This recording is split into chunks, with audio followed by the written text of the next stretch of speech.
Chapter 863. The core of Helios was suddenly plunged into darkness. All that was left was a ray of light that suddenly dimmed and shrunk.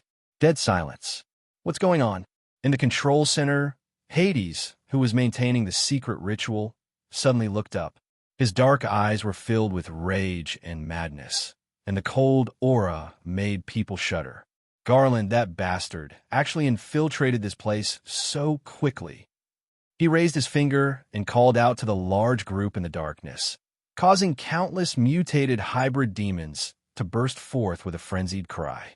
Suddenly, ferocious murderous intent erupted from the darkness, and one after another, huge silhouettes appeared. Then, the door was pushed open. Don't overreact. The man who was drinking walked in and glanced around casually. The incarnation of the Grand Master's flesh, and lust raised his head and drank the strong liquor. He wiped the corner of his mouth and said, "It has nothing to do with Garland." "What do you mean?" Hades's expression became more and more unpleasant. "Did the ritual fail?" "That's impossible. We've been preparing for so long. Did something go wrong?" "It's not strange that something went wrong." The man who was drinking sneered. "Divinity has been lost and used. If we trace the source, I'm afraid it's the existence of a superior." "A superior?" Hades stiffened and fell into silence. Even if he was a believer of the element of destruction, he would not be so brainless. Or rather, it was the exact opposite. The followers of the Pied Piper had always been cunning and scheming in hell. The best of them were even known as the Jester of the Abyss, appearing in the silent area and working for the King of Hell. They were messengers who spread chaos and the wise ones who created disasters. He only needed a hint from Publius, and he instantly understood. In alchemy, the term superior was used to refer to the elements above the elements, the results above the results, and the pinnacle above the pinnacle. Just like how the philosopher's stone was superior to the star anemone, the wearer of the crown was superior to the wearer, but at the same time was suppressed by a superior ruler. Because of this, he could not help but feel a chill all over his body. Compared to the embryonic form of a god, what else was a superior other than a complete god? Garland had actually managed to get a god to descend upon Helios. For a moment, he had an impulse to give up the fruits of his labor here and ask for the Pied Piper's protection to dive deeper and escape from this place. However, he soon realized what was going on. If it had been a true god who had come to Helios, both Hades and Pubris would have been reduced to ashes long ago. Helios was different from the modern realm. It still retained the environment of the Age of Gods and was not shrouded by the three great seals. In such a place, the gods themselves could exert 100% or even 200% of their power. They didn't even need to move their pinky. As long as they revealed their divine aura slightly, perhaps all the ordinary things would be vaporized. Not to mention people like them who were stuck in hell. Could this be the authority of someone? He asked cautiously. "I'm not sure." He didn't reveal his identity at all, nor did he display any miracles. The man who was drinking let out a strange laugh. "However, the secret method of invasion is very familiar. Although I have never seen it, I have heard of it for a long time." "Who?" One name after another instantly appeared in Hades's mind. From a modern realm to the border, green sun to the blessed land, and then to the thoughtless ones favored by Bwashuan, none of them matched. "I've searched the entire realm several times. Who else has such exaggerated attainments in the study of metals and has successfully cultivated the image of utopia?" The man who was drinking grinned, and his smile became cruel. "This time, I've really failed miserably. I've been trampled on by the younger generation. At the same time, on the other side of Helios, in the terrifyingly high temperature of a furnace, Garland raised his eyes from the molten iron and looked at the tower in the distance. There is also the phantom projected by the sky prison fortress far away in hell under the dusk. His expression gradually came to a realization. But soon, he became cold again and read out the name word by word. Mikhail. At this moment, in addition to the unknown existence that had suddenly turned the situation upside down, the power of three great masters had gathered in Helios. At the same time, the brilliance of the sun suddenly appeared in front of Huaishi's eyes. Apollo's divinity revolved slightly and turned into a beam of light. It forcibly tore a hole in the seemingly eternal dusk, enveloped Hercules, and disappeared. Huaishir raised his head and looked at the majestic and desolate scene that he had not seen for a long time. Suddenly, his confidence soared. He pointed into the distance and urged impatiently, "Quick, Tangi, kill them." In the projection of Tangi, her expression suddenly became complicated as she looked into the distance. Huaishir looked at her, in confusion. "What's wrong? You didn't touch it again, did you?" Tangi shrugged. "Sorry, I'm just a pitiful and helpless crow that can still eat. I don't understand what you're talking about." Huaishir was shocked. "Didn't you just do such a big job? Doing a job is doing a job, and fighting is fighting. You can't mix them up." Tangi spread her hands innocently. "I'm just a bottle of ink. Don't put unrealistic expectations on me, okay? I have to do my own thing." Huaishir suddenly felt a headache coming on. He could not help but want to pull out his hair. When he looked around at the completely different disc-shaped world in front of him, he was puzzled. And what is this? A showdown before the gods? Huaishir. Tangi looked down at Helios, who was shrouded in an invisible grid, and her smile became extremely joyful. Helios represented the afterglow of the era of the gods, the last territory in the world that still retained the grace of the gods. Since Publius wanted to create a god on Helios, and he was about to complete it, this place was equivalent to being witnessed by the gods and the will of the heavens. At this moment, Helios was undoubtedly in front of the divine throne. All the struggles and killings that took place here were all necessary parts of the secret ritual of recreating the gods. If that was the case, then wouldn't it be more natural to use the way the gods used to adjudicate disputes in the past? So, I just did a little trick. Tangi smiled, raised her finger, and gestured a gap that was almost non-existent. Using the existence of the god's wedge, she temporarily simulated the existence of the gods, and with this, she instantly gained the highest authority in Helios, and forcibly pushed through the Book of Destiny's event revision. This time, she had used the server's factory settings to steal the server when the two administrator accounts were fighting for authority. She had also conveniently refreshed the server with a new system. In the blink of an eye, an old hen turned into a crow. The server room was still the same, but it was a pity that the inside was completely different. He even quickly plugged in a new device and added a new administrator account. Using the dual attributes of reality and hell and space, and using Lord of the Flies as a medium, she resonated and called out to the world below. Then, through Huaishir's forging furnace, she called out to the broken perpetual motion core and opened up a path between the Twilight Village and Helios. With two simultaneous approaches, the projection of the Twilight Village and the prototype of the Sky Fortress arrived here at the same time. In other words, if one carefully analyzed everything that had just happened, they would find that, during this process, the person responsible for providing her with divinity was Pubris, and the person who provided the opportunity to implement it was Garland. The person responsible for maintaining the Twilight Village was Mikhail, who was far away in hell. 3 grandmasters to serve you alone. When Tong Ji explained to this point, she couldn't help beaming with joy. Look, how can this blessing be small? The corner of Huaishir's mouth twitched. He could almost feel the resentful gaze of Mikhail, who was far away in hell. How can you do this in space? Little brother, is there something wrong with you? At first, Mikhail was prepared to fly into a rage. But Helios was too good. Even if he did not do anything, just a little bit of divinity would be enough to greatly speed up the progress of the Sky Fortress. He could only pinch his nose and accept this responsibility to support Huaishir. He even had a F*King thank him. He was very angry. So until now, he had not shown up at all. Anyway, I have given you face. Whether you can eat meat or drink soup, and how much you can get, depends on your own ability. In other words, Huaishir had a faint realization. That's right.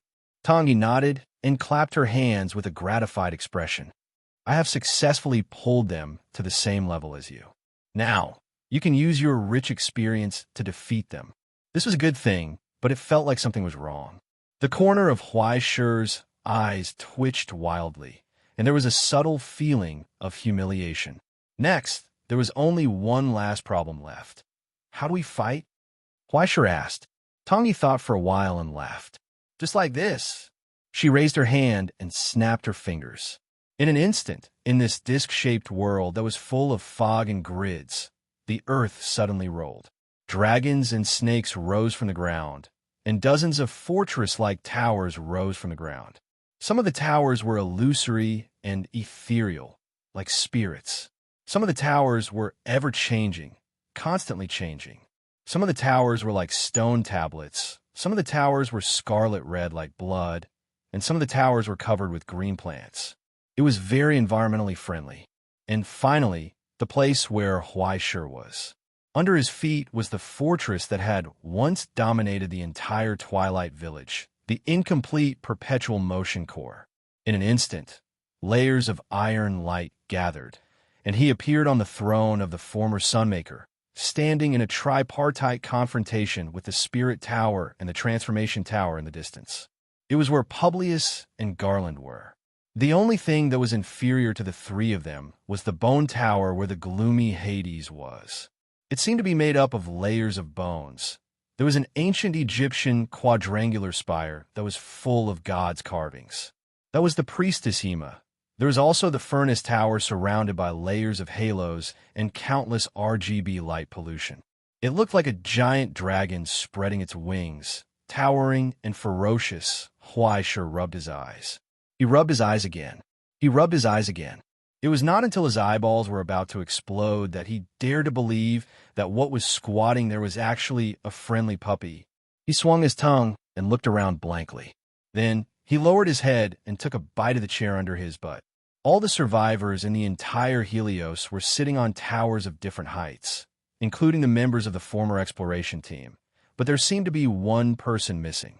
Huaishi looked around seriously several times before he finally confirmed it. Izzy Yao was missing. It was as if he had never appeared. Was he dead? Very quickly, he was attracted by the loud shouts and screams. It was the skeleton. The skeleton was also sitting on a tower, but that tower was at most half a meter tall. It was not much bigger than a small stool. It had been squeezed to the edge of Helios by the layers of tall towers. And then the edge of Helios was even more. It was almost the audience seats. It was simply excluded from the contestants. Then everyone felt a majestic flow of divinity.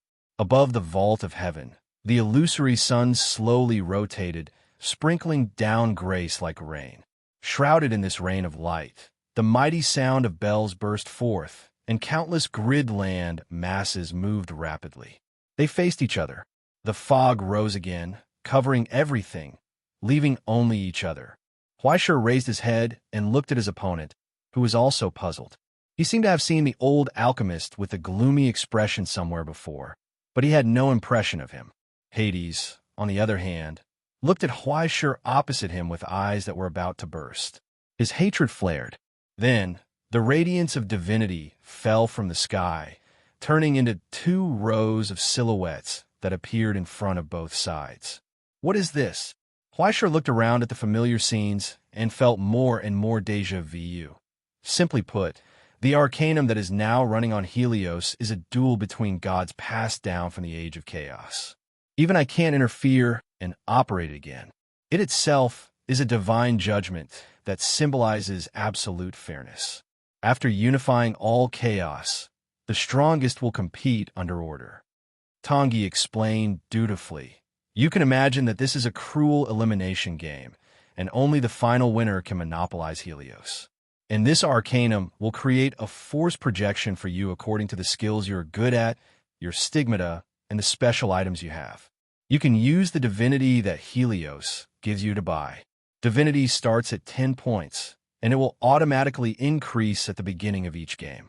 Then, if you win, you get 1 point. If you lose, it will not increase, and you will be attacked by all the opponent's projections on the field. If you lose all your HP, then the game is over, Helios will be expelled, and all divinity will belong to the opponent. The more Huaishi listened, the more he felt that something was wrong. In the end, he suddenly realized and could not help but want to flip the table. Isn't this the self-propelled card released by the parent company of the All Worlds, Ultra Chronicles? More or less. They copied it anyway. Tangi calmly waved her hand and pointed at the projection in front of him. By the way, you don't have much time. Huaishir was taken aback. She immediately looked ahead. He only saw the last 10 seconds of the countdown. And opposite him, Hades seemed to have figured out what was going on. He had taken the lead to choose 5 shadows from the projection, and now he was looking up and staring at him with hatred. 9, 8, 7, 6, 5. There was not much time left for him. Chapter 864. Time was short, and the task was heavy. Just a few seconds was not enough for Huaishir to carefully look through the list in front of him. If the rules here were really the same as the self-propelled cards, he could barely figure out what he had to do next. Spend money to buy soldiers from this randomly selected list to fight for him. But unlike the self-propelled cards, he couldn't choose card packs or card groups, and he couldn't even be limited to one category. What he got depended on his luck and the organizations and places he was in contact with. At a glance, the entire list was divided into 3 parts: the present realm, the border, and hell. And the first wave of items that could be drawn probably wouldn't be anything good. Huaishir's gaze swept through the list. They were all blank. Crows, Guards, Special Affairs Division Suppression Force. Rat men, zombies. The crows didn't have the stigmata. They were still in the state that Huaishir saw for the first time in Yamatai Park. They were highly mobile and could fly, but unfortunately, their claws alone weren't lethal enough. The Guards were public security personnel appointed after screening and inspection by the Alliance's extreme paths. They had rich combat experience, but they were still limited to the ordinary category. The advantage was that they had the physical strength of hybrids and some special strengths. The suppression force of the Special Affairs Division was Huaishir's first choice. They had fierce firepower, tenacious fighting spirit, and carried modern weapons. If bought in bulk, they could cooperate skillfully with each other and increase their lethality. It could be said that they were one of the most cost-effective units. But unfortunately, they lacked the patience of the Abyss. This alone was a fatal flaw. In a place like this outside the present realm, it was no different from letting them fight in a gas chamber. Although the rat men had the patience of the Abyss, they basically had no combat power. They relied on numbers. Once their morale collapsed, they surrendered and fled faster than scallops. The zombies were not afraid of death and were immortal, but their movements were slow and they were really cannon fodder. These were all miscellaneous soldiers that could be used to make up the numbers. But behind them, there were even rarer special elite units. Gargoyles, Naga cavalry, mountain ghosts, Een souls, all of them were expensive. Limited by his own money, divinity, Huaishir made a rough calculation in his heart. With the 10 points of divinity he had now, he could only buy the most expensive gargoyle or a 3-person pack of Naga cavalrymen, a mountain ghost or 2 ghosts. The countdown continued. 3, 2. Isn't there anything cheaper? Huaishir gritted his teeth and flipped to the bottom of the special elite list. He saw a familiar pink color. 2 pieces for each. In an instant, Huaishir's eyes lit up. In the last second, his fingers tapped madly as if they were convulsing. Give me 5 of the cheapest ones. With a boom, the countless afterimages dissipated and the 2 giant pagodas drew closer and closer. After putting on his disguise, Hades stared at Huaishir, who was not far away. The scepter in his hand suddenly split open, and a scarlet light suddenly appeared in the narrow crack. It was a slender snake eye, looking at Huaishir. Huaishir was shocked. He had never seen such a rare Matryoshka doll. If he hadn't shouted, the other party might not have replied. He even wanted to ask, where did you buy it? Is there a link? Hades' expression also stiffened. This was because the eyeball looked at Huaishir again and again, but nothing happened. Not a single one of the 100 types of aberrations appeared. This made his expression even gloomier. The sight stolen from Bushiyuan's hand did not work. It seemed that they really couldn't attack each other here. They could only follow the rules. But no matter how strict the rules were, there were loopholes. For the Abyss Jester, Such rigid rules were no different from a sieve. At this moment, just below, the grid, shrouded in fog, slowly dissipated, revealing the scorching red floor. The terrifying residual heat from the engine was continuously spewing out from the cracks in the floor. It was unknown where in Helios it was located. The door of Hades' tower opened. The first to walk out of the darkness were staggering figures, dragging shackles and moaning with difficulty. They were like moving skeletons. The figures wrapped in tattered robes were men and women, and it was impossible to tell whether they were old or young because everyone's hair had fallen off. Everyone's skin was engraved with layers of tattoos. They dragged broken iron chains, and their exposed ankles were full of cracks. Every step they took was as if they were walking on a mountain of knives. What was even more horrifying was that their exposed skin and faces were covered with scars, knife wounds, burns, and festering wounds. There were faint squirming worms in them, and their faces, eyes, ears, and even mouths and noses were all sewn together by needles and threads. His eyes could not see, ears could not hear, and mouth could not speak.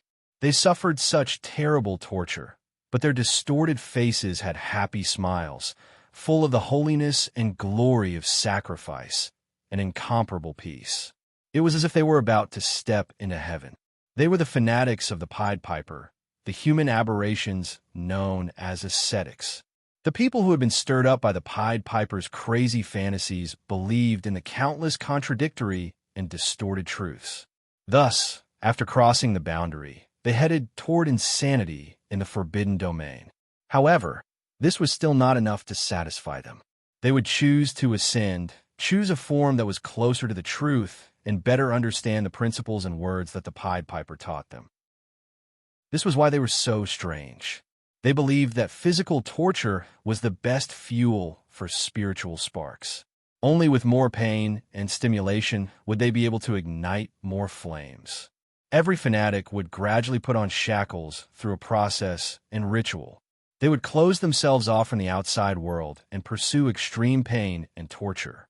The seeds of disaster would grow from the depths of their consciousness, causing the distorted beliefs from hell to sprout from their souls.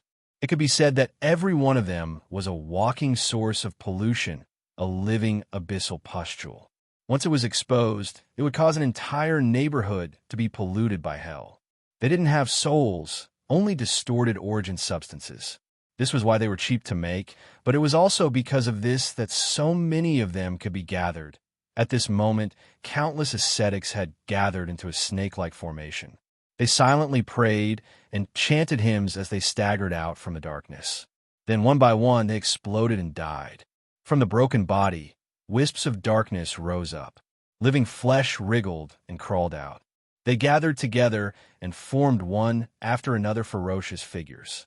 These were the Pied Piper's true followers, distorted spirits created from all of the ascetics' origin substances. As for the corpses on the ground that quickly turned to ashes after dying, they were nothing more than flower pots used for planting. They had no value whatsoever. Hades' smile was strange. He discovered that the quality of the ascetics created by this secret ritual was far superior to that of the present realm's believers. Just 16 ascetics had actually hatched 4 distorted spirits. Among them, there was a 3-meter-tall spirit-drinking giant holding a bone awl, as well as a chanter who continuously played a bone flute. Such a rare variant. The remaining 2 were also Bramblebur Knights. They rode white horses piled up from bones, sharp bone spikes protruding from their bodies. Now, the bony horses' hooves collided with the gradually reddening floor, causing sparks to fly in the high temperature.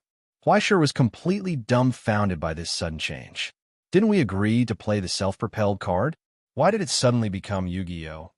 Immediately after, just opposite the distorted spirits, the door to the eternal frost furnace slowly opened, and a low sigh came from the darkness.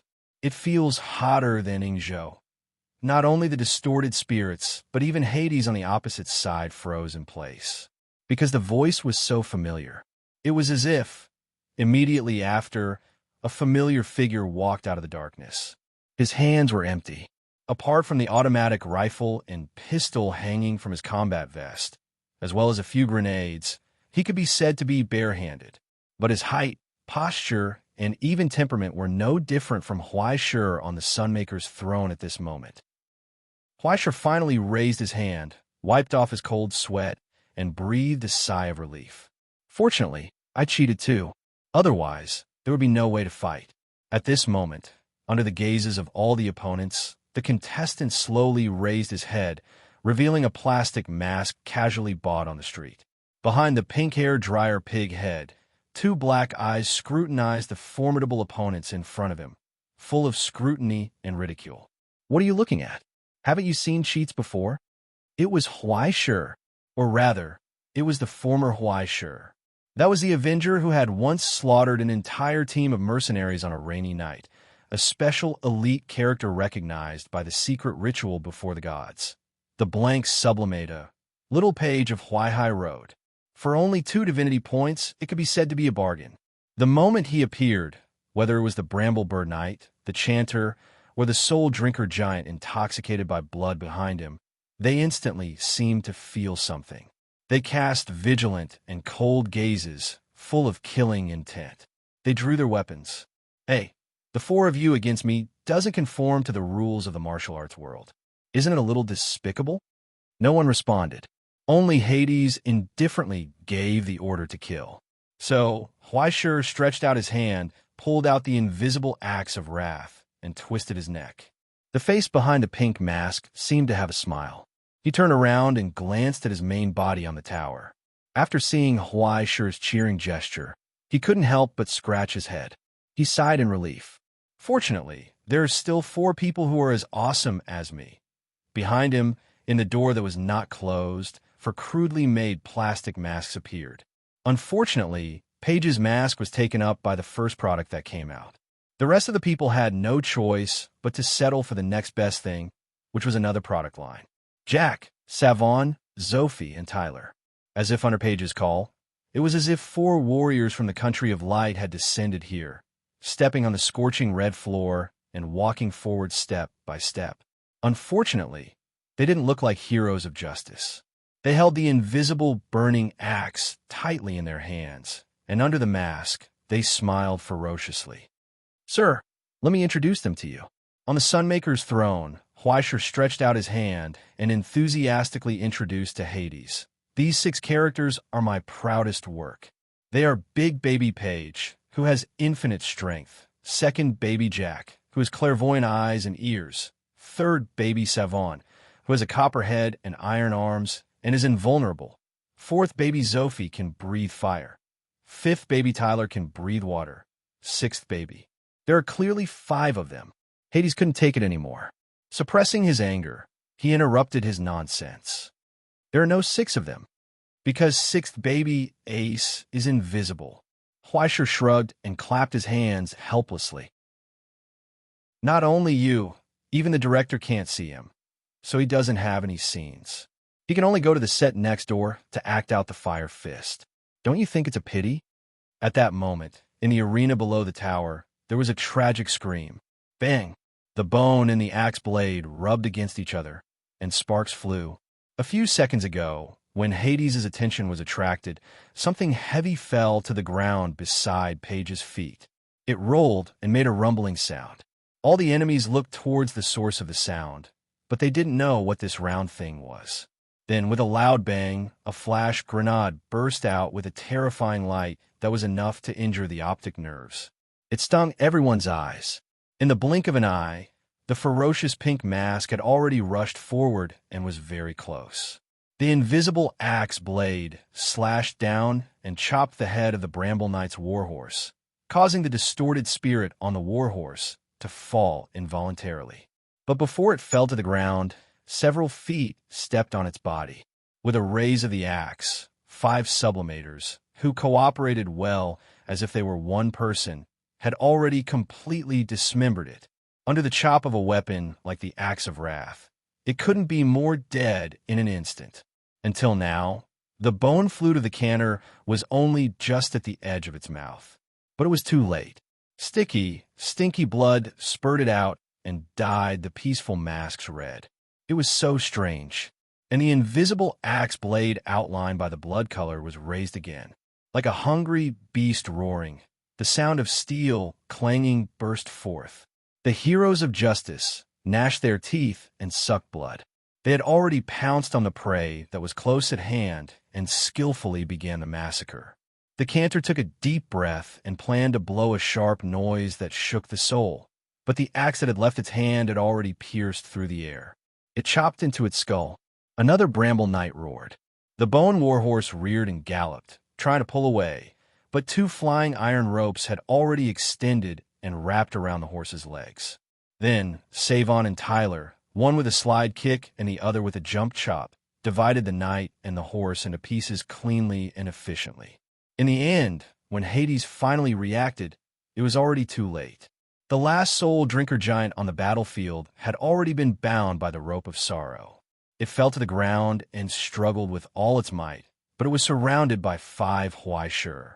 He could only see the axe being raised and chopped down repeatedly. It was like chopping a piece of pork on a chopping board. One after another, sparks flew, and a big hole was made in the neck that was harder than iron. In the end, the head was chopped off with a hammer. After 14 seconds, the battle was over. While he was in a daze for a long time, Hurdy heard breathing behind him. When he slowly turned around, he saw masks dyed red with blood rising from the darkness.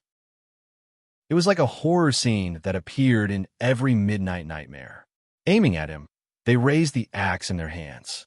Goodbye. On the opposite tower, Huaishur was still smiling. He waved goodbye. Chapter 865. Before he could speak, Hades had already been dismembered by the axe, and his blood splattered on the spot. Although it looked tragic, in fact, he had only lost less than 1/10 of his blood. The height of the tower had only decreased by this much.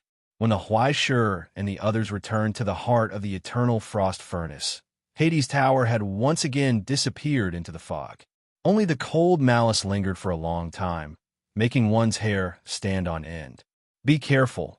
The followers of the Pied Piper are very vengeful, especially this kind of abyss jester who has reached the level of an officiant. He will more or less have a list in his hands. Tangi reminded him while eating melon seeds, taking pleasure in his misfortune. List. Yes, list. All the abyss jesters will record threats, targets to be wary of, and targets to be killed on the list. Everyone's list will be synchronized in real time, and everyone on the list is an enemy of all the abyss jesters. And they often work for the kings of hell. For the beings of hell, being written on the list is no different from being blackmailed by the Astronomy Society. Amazing, they even share their enemies. Huaishur sighed. The information age is so convenient. He was not worried at all about being blacklisted. When there were too many lice, there was no need to worry, and when there were too many debts, there was no need to itch. There were countless people and ghosts in the entire realm who hated Huaishur to the core, and the number of people he had offended was incalculable. So why would he care about a few more? He was even very curious. Is that list useful? Most of the time, it is useful, just like the Astronomy Society's blackmail and pursuit. Tangi shrugged regretfully. But in fact, there are often many people who like to do things the opposite way, you know? Just like the pirates in comics who compete with each other for bounties, the wanted people often pay special attention to the rankings. For example, Perron, the commander of Green Sun, was a regular on the wanted list of the 3 realms of the realm, the border, and hell. There were occasional rises and falls, but it had been 70 or 80 years, and the top 3 positions were as unshakable as if they were made of iron. He was still alive and well. Instead, it had become a symbol of status. Isn't this the legendary black and white sky list? Huaishur's brain circuit finally reacted. Who is first on the list? I haven't paid attention to it for many years, but let me think. Tangi thought for a moment and said with certainty, it should be Chu Hai, right? Well, no one would like to wake up in the middle of the night to see someone sitting at their bedside with a small notebook and asking them what happened tens of thousands of years ago. Yet, it was for no reason other than to write this year's archaeological thesis, right? Of the 7 natural enemies in the world, he is the most idle, but he likes to run around. Even Tyr is not as annoying as him. Why are you so energetic? Huaisha was dumbfounded. I didn't expect Chu-Hai to work so hard every year for the Person of the Year award. I don't know if I should say that he's bored or immoral for squatting by someone's bed just to gather a thesis. Then, he became even more curious. Then what's my rank? A few hundred? Tongji thought for a long time with uncertainty, then shrugged and gave up. How would I know? You can ask that old man, or you can just kill him and snatch a list of names so that you don't have to waste time. Not only has the problem been solved, there will be free updates in the future. You can do that. Why not? Tongi spat out the melon seed in her mouth and said disdainfully, Hades is just a person who writes lists. What does he know about rankings? The list is the main body. Do you understand? If you get the list, you can look at it however you want. He felt that something was wrong, but it also seemed to make sense. Huaisha rubbed his chin and began to think about how to get rid of this disaster for the present realm. He had already offended the rancher. Why would he be afraid of Piper? Everyone had the right to kill people like the Abyss Jester. There was no need to talk about justice. If this was the present realm, Huaisha would have called people to attack him together. Moreover, along the way, he had seen the miserable state of Helios. Most of them were probably the work of that old man. With so many opportunities in front of him, he felt that it would be a pity if he didn't cut off that old man's neck. After making up his mind, he looked at the countdown above his head. 11:57, there were still a little over 12 hours before the next round began. The rest time left by the showdown of the gods was quite free. The pace was unexpectedly slow. He leaned against the Sunmaker's throne and changed into a comfortable position. He closed his eyes and was about to take a rest when he heard Tong Ji stop munching on melon seeds. She seemed to be confused. Don't tell me you're going to sleep? Huaisha looked up in confusion and then began to be wary of this black-hearted woman driving a car that wouldn't let him sleep. Are you going to win by lying down? Tongi asked in confusion, to borrow a phrase that all parents in the world like to say. When you're sleeping, others are working hard, Huaisha. Huh? Huaisha was stunned for a moment and found it hard to believe. Do all parents in the world like to say this? Well, not all of them. I mean, forget it. King pretend I didn't say anything. Life was not easy. Every crow sighed. Tongi shook her head. After a long silence, she reminded him seriously, but I'm afraid you can't rest yet. After all, time is of the essence. If I don't rest, what should I do? Spacing out. It wasn't easy to pull the others to the same level. You should at least keep up with their progress, right? Don't forget what most people on this ship are. Tongi stared at the flames that rose from several towers behind the fog and said meaningfully, Do you think they'll rest? As expected of a grandmaster, she was actually the first to notice the loophole in the rules. No, it should be said that she already understood the essence of the showdown of the gods the moment she got involved. Even Tongi could not completely overturn everything here. Or rather, why did she have to overturn it? Why did she have to rudely make the decades of preparation and hard work useless and make this valuable creation meaningless? She did not overturn it and start over. She just reestablished the rules. She used the showdown of the gods to replace the secret ritual of the rebirth of the gods. Its essence had not changed at all. It was even more stable than the original model. She put all the variables into order and turned hell into heaven. Everything was a sacrifice and sacrifice for the gods who were reborn in the furnace. What Tongi could do was to create rules that were beneficial to her side. But once the rules were established, even she could not change them. Silly boy, the real showdown has only just begun. The so-called alchemists were the existence that extracted gold from iron and stone.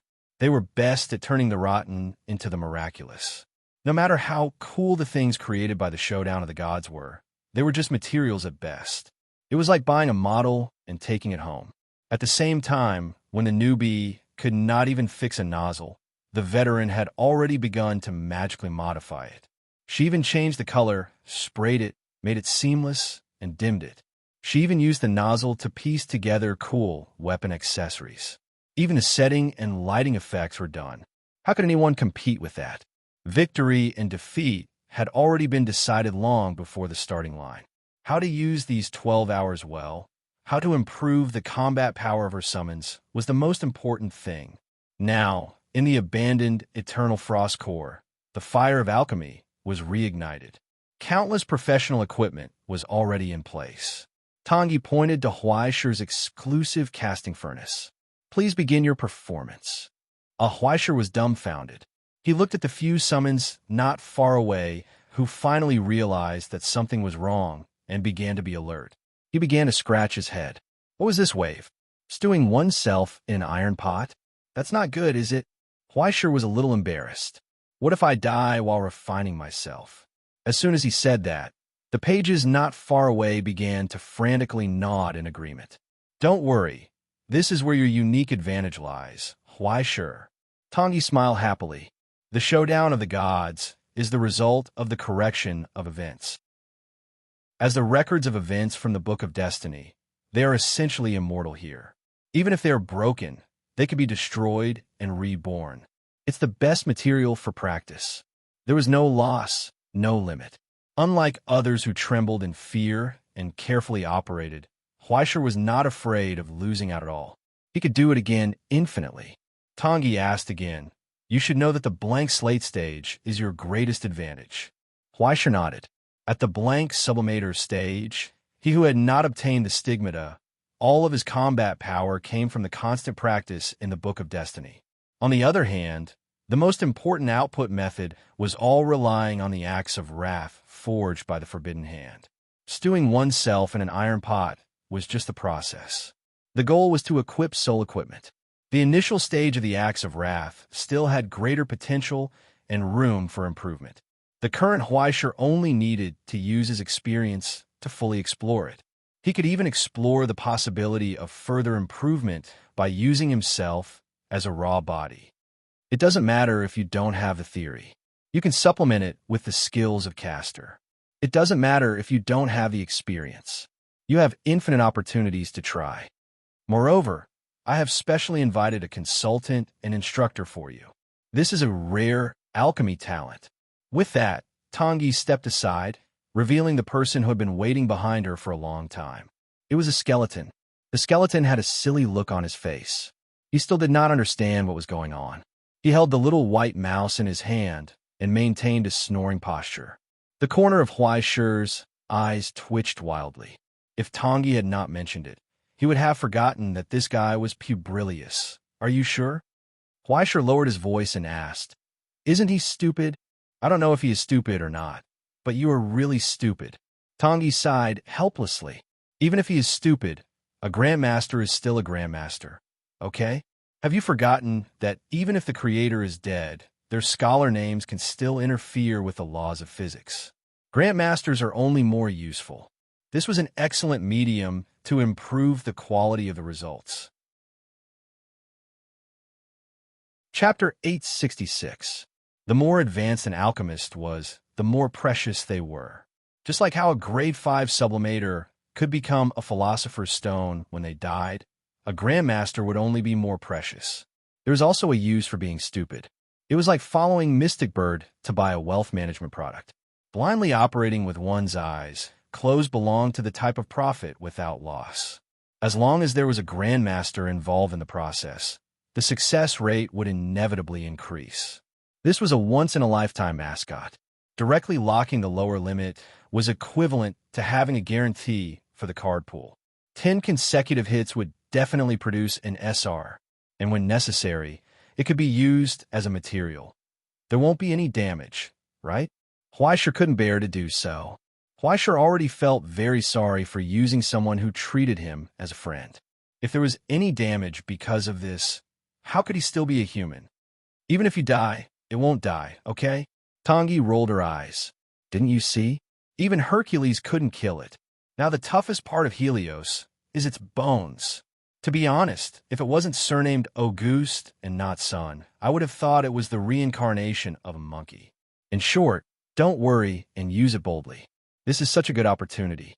What kind of person would you be if you didn't use it for free? Seeing Tong Ji's assurance, Huaisher heaved a sigh of relief. However, he was interested in another existence she mentioned. Who is the monkey you mentioned? It's just a poor tool of the Dongxiao lineage. Tongi said faintly and did not say much. Since there was a direction, there was no time to lose. 5 minutes later, Huaishur had already set up the array of the secret ritual around the furnace of the eternal frost core. Forgers were different from alchemists. They did not rely on divine power, and the existence of rituals was dispensable. Huaishur was using a modified version that Grandmaster Mikhail had specially made for him. It was the most suitable method for him. Through the secret ritual, he connected his furnace with the eternal frost core and resonated with it, so that he could perform more delicate operations. At the same time, he could also connect the skeleton to the forging process, so that it could assist him in the operation and play the role of a mascot. It could be said that everything was ready except for the east wind. But Dongfeng started to quarrel. Just in front of the open hearth, things were going on as if they were being recorded. Paige was pushed to the front by several other incident records. In the end, she clung to the floor and refused to let go. She turned around and scolded Huaishur angrily. F***CK. Why am I the one jumping and not you?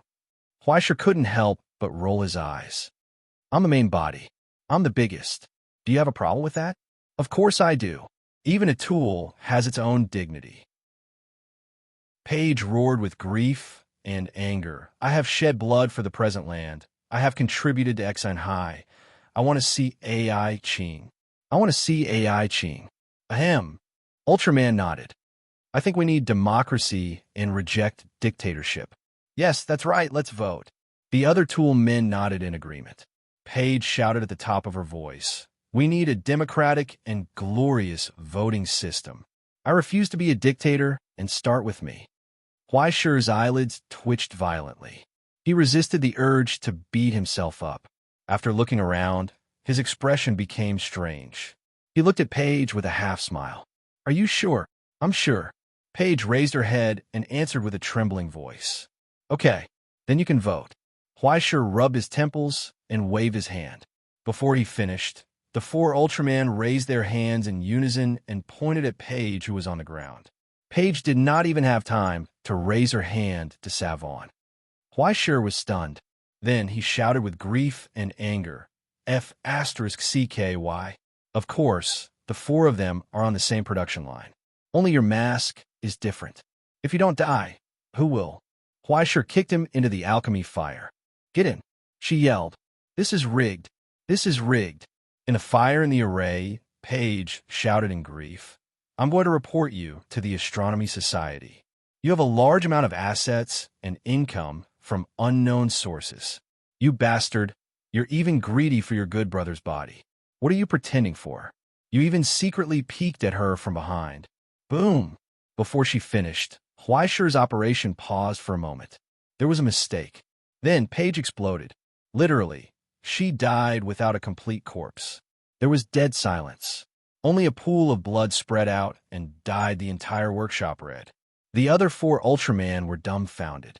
They did not expect the original body to kill her so quickly. It's a misunderstanding, a misunderstanding. Huaishur wiped the cold sweat on his face. It's the first operation.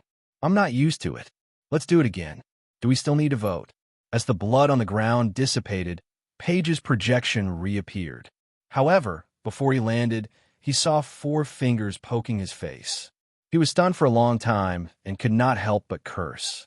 It was a terrain in plants. It was not like he had never died before. What was there to be afraid of? After scolding himself for being a coward, he raised his head and walked into the secret device. He said disdainfully, "Hurry up." 5 seconds later, he exploded again. After a short silence, Huaishur awkwardly looked away. Fortunately, he was the one being persecuted. There was no need to feel guilty, and this explosion went on for 8 or 9 hours. 8 to 9 hours later, the explosions finally stopped, but they died even more miserably. If they didn't turn into strange shapes, they would be burned to ashes, or they would fall into madness, or they would be hacked to death from the inside by the axe of wrath. In the end, Huaishur could not stand it anymore. Why don't we take a break? He asked tentatively. Paige, who had been reborn in the furnace, could not be bothered with him. She raised her hand and gave him the middle finger. Continue. The four brothers had already started playing mahjong. Huaishir sighed and scratched his head. He glanced at the skeleton and asked, "What happened this time?" The first half was fine, but the second half fell off. The skeleton rubbed its chin, keenly pointing out where Su Chun had made a mistake. However, Su Chun could not pinpoint the exact reason. "Don't ask. If you do, you'll feel off." This was a grandmaster's instinct. It had nothing to do with experience or anything else. It was like how a bank teller would frown when he touched a fake bill. He had touched real money so many times that this feeling had been etched into his bones. Even though he couldn't pinpoint what was wrong, something was wrong. Every time something was wrong, it was different. Sometimes he had used too much origin substance. Sometimes he had used too little. Sometimes he had used too much. Sometimes he had used it too early. And sometimes he had used it too late. And yet, he was able to give two completely different answers to the same question in the same place. It was the same thing. First it was right, but now it was wrong. In any case, it was wrong. Don't ask me what's wrong. I don't know. Feeling, do you understand? The skeleton scratched its head, even more anxious than Huaishir. It's different every time. You have to immerse yourself in it. Huaishir was completely dumbfounded.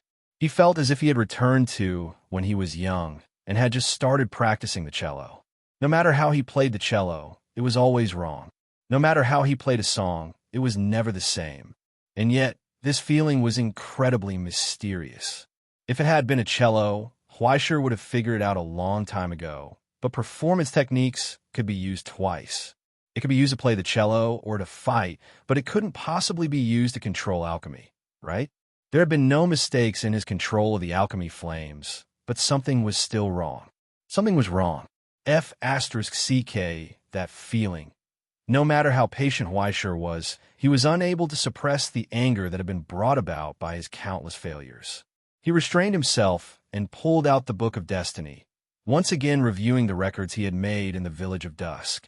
When the Sun Maker controlled his own body to forge something, it gave him the feeling that everything was under his control. After reviewing it countless times, he could sense new things and new directions every time. This was a forging that contained all of the peak techniques of the King of Blacksmiths, an unreserved demonstration. It was just like Elder Luo's drummer. It seemed simple, but it had boundless charm and potential. After experiencing it again, he closed the book. "I know how to do it." 5 seconds later, Page turned into an axe man. Yes, his head had completely turned into the shape of an axe, the kind that required kowtowing when chopping people. After looking in a mirror for a long time, he couldn't bear the humiliation and directly committed suicide. After being reborn, he lay numbly in the furnace. He silently cried. Huaishir couldn't help but grit his teeth. This time he had been so close. The most dangerous origin substance transformation had already been completed. It seemed that the axe of fury was about to surpass the rope of sorrow, which had been combined with the border relics. But in the end, it had mysteriously exploded again. This wasn't scientific, but alchemy was such an unscientific thing, and this was because he had already used cheats. Otherwise, the pile of Page's corpses would have reached the height of the furnace of eternal frost. Bro, forget it. He's still young. He doesn't know anything. Don't bother with him. The 4 Ultramen surrounded Huaishir and tried their best to persuade her, but all they said was that they were worried about when they would finish eating, which made Huaishir completely furious. "I don't believe it." He rolled up his sleeves and pushed away a few records. He walked back to the front of the secret instrument and gritted his teeth. "Today, either you die or I die. Anyway, he would be the one to die. Who was afraid of who?" Forging restart. In the array, the skeleton raised its head in confusion. It seemed, maybe this was the feeling? At that moment, the alchemy fire in the furnace suddenly shook and turned blood red, burning Huaishir's eyes red. It was as if an invisible bridge had been connected at this moment. Huaishir could feel that the endless anger in his soul had turned into a raging tide, and under the guidance of the alchemy fire, it continuously surged towards Page's axe of fury. "Oh!" In the furnace, Page's eyes lit up. "I'm burning. The qualitative change of the origin form was completed in an instant, but that was not all. The evolution of the secret instrument was still continuing. The instinct that came from the countless comprehensions of the Sunmaker caused the forging furnace in Huaishi's right arm to break away from his original plan and enter a new state that he had never expected. Feeling that this place should be like this, feeling that this place should be like that, feeling that it should continue, feeling that it could still transform further. A spontaneous comprehension appeared in Huaishi's mind. It was like entering meditation while playing the zither and no longer deliberately controlling the painting, allowing the instincts to dominate the body. It would develop naturally and inevitably lead to the correct result. There was no need to think. Everything had been decided from the beginning. What he had done was merely recreate it from the unseen. This time it would succeed. An unprecedented confidence emerged in Huaishi's heart.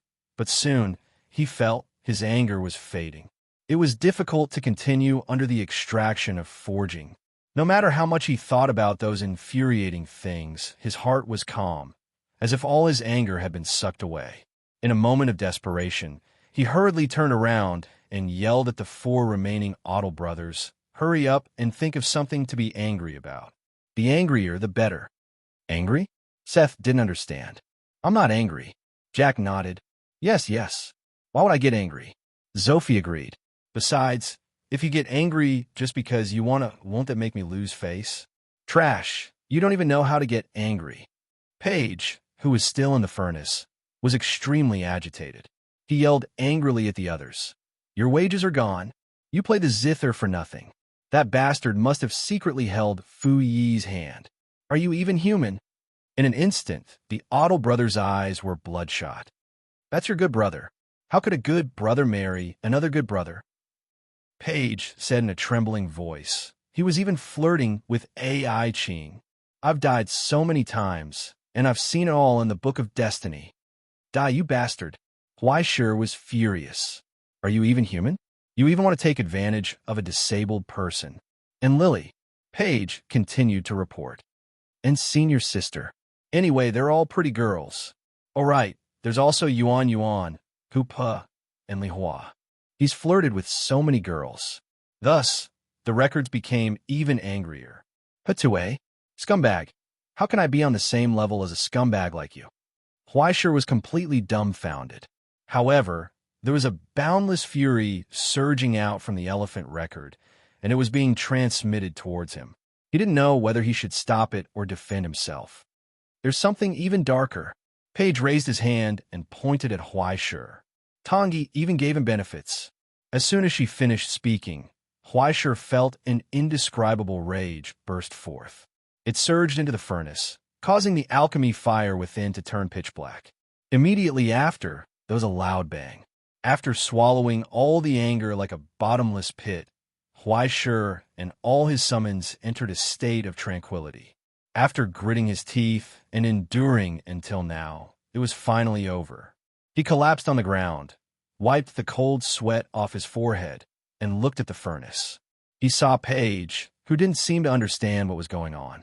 After thinking for a long time, Huaishi asked tentatively, "Do you feel anything?" Paige thought for a long time and said seriously, I'm very angry." At that moment, there was a cracking sound. Chapter 867. The sound of something shattering spread out from behind Paige's mask. It also came from beside Huaishi. Huaishi turned around in confusion and saw the crack behind him. The Otto brothers, who had stayed out of the matter, suddenly stiffened. Countless cracks appeared on their bodies. They lowered their heads and looked at their broken hands, not understanding what had happened. Why wasn't Paige dead, but something had happened to them? Immediately after, they felt a powerful suction force. It came from the records of the same origin, from Paige's soul. "Oh no!" Tyler's movement stiffened. "I've been sucked." In an instant, his outer shell fell apart and turned to ash, as if he had self-destructed. However, the origin substance turned into a stream of red fire and fell towards Paige. Then Jack, Savon, In an instant, the 5 axes of wrath merged into one. The sound of metal grinding against metal continuously rang out, just like the high-pitched cry of a growing crystal. Violent light burst forth from Page's body, from his eyes, ears, mouth, and nose. It was fire, flames of anger. Behind the gradually cracking cracks, strands of blazing fire spread out. It was so dazzling that it was difficult to look at it directly.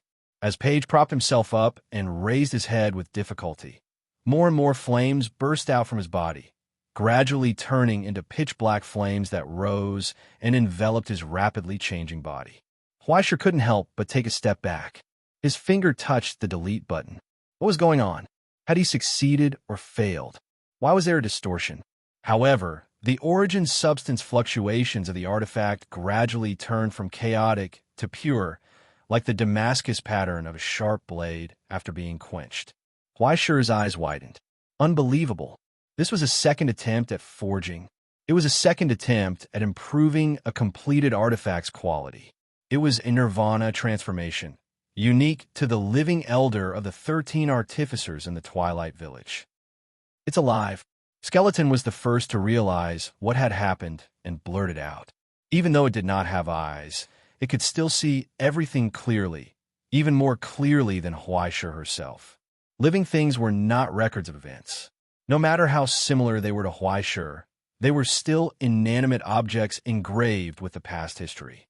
Right now, it wasn't Peppa that had come back to life. It was Fleischer's sole equipment. Along with the cracking sound, a hoarse hiss suddenly burst forth. Page's body completely dissipated in the flames. The pitch-black flames spread out, outlining a sinister silhouette. The heat was oppressive. When the rising flames dissipated, a completely different behemoth appeared in front of Fleischer. Eternal flames of anger danced in his eyes, mouth, and nose. His hair was scarlet red, and his horns were lofty. Countless pieces of scorching red iron turned into hair and covered the giant's body, causing it to grow even larger until it was over 2 meters tall. The pitch-black flames entwined around the scorching red iron hair and danced, forming tiger-like stripes in the midst of the scarlet red. The 4 sharp horns pointed obliquely to the sky, and the huge body was so heavy that just by stepping forward with its iron hooves, the entire workshop suddenly shook. Everywhere it passed, everything was burned black. It was a giant burning bull bathed in raging flames. At this moment, it raised its head that was half the size of Fleischer and looked around in confusion. Its low voice was like the roars of countless people overlapping, echoing in Fleischer's ears like thunder. Do I look strange? Fleischer shook his head subconsciously. He thought for a long time and said, very unique. Then, good. The incarnation of the axe of fury nodded slowly, seemingly happy, but it sounded like it was full of dissatisfaction for not being able to scare people. Its huge body casually walked around the workshop, leaving behind countless spreading flames. Endless anger spread as it walked. Fleischer finally woke up from his long daze. He took a deep breath of the scorching hot air. It was hard to calm down. His heart was beating wildly, and he could not suppress his ecstasy. How was this just the nirvana transformation of the life-form elder? The biological reconstruction of the myriad transformation elder was also operating automatically during the second forging. It was just like the countless mechanical insects in the underground space. Not only did it give the axe of fury substance, but it also applied the most difficult to master animate among the 13 ultimate achievements of the blacksmith. It made the void steel have its own will, and made the creation have the soul of a human. This was ridiculous. It was like winning the first prize twice in a row. The first time, it was 500, and the second time, it was 1,000. The units were both tens of thousands, and they were all F*King origin form crystals. Even if he used the skeleton of the Grandmaster as a catalyst, relied on his own origin form armor to take a shortcut, and with the blessing of Great Si Ming, Fleischer still could not believe it. How could there be such an exaggerated improvement in result? He was just a university student, and he had accidentally solved a world-class problem? He subconsciously looked at Tangi. Tangi spread her hands to show her innocence. She could not be the one who caused all the trouble, right? She could not figure out the reason at all, but it did not matter. It was a success. Although alchemy required miracles, the results were absolutely not accidental, but inevitable. Huaishur had just completed the most outstanding work of her life as an alchemist and forger. Even the most demanding of grandmasters would be moved by her work.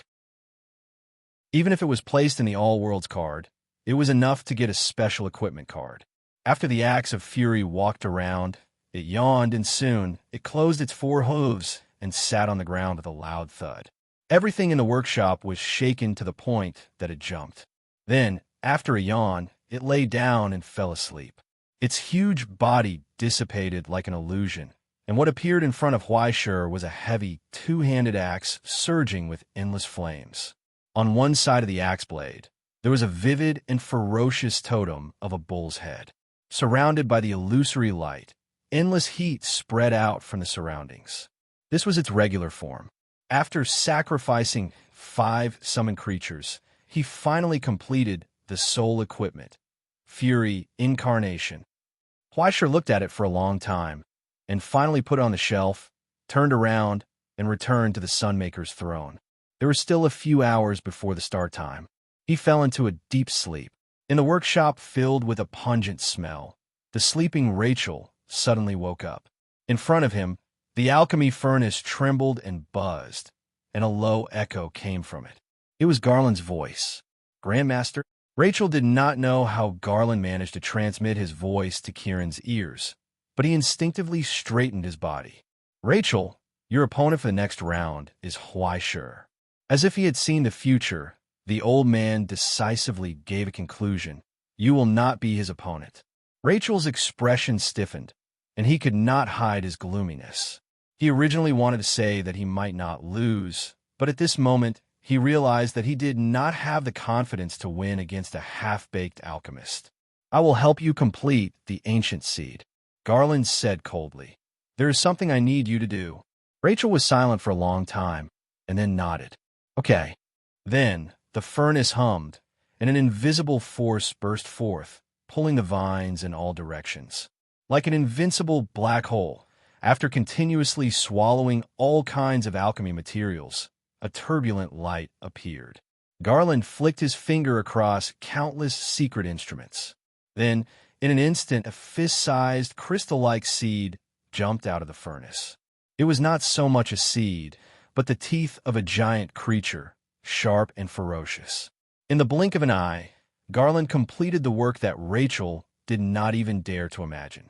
Then, a second thing jumped out of the furnace. It was an ancient contract.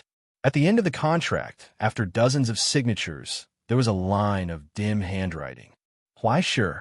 Rachel picked up the contract, listened to the orders from the Grandmaster, and could not help but smile. When the bell rang again, Huaishur opened his eyes. He saw divinity descending from the sun in the sky like the glory of the sun, once again forming a shadow in front of him. This time, Huaishur held 2 divinity points in his hand, but he was not in a hurry to buy them. Instead, he planned to save them first. When he looked up again, he saw that there was nothing in front of him. There was no opponent. He froze for a moment, got up from his seat, and leaned on the edge of the tower of the eternal frost furnace.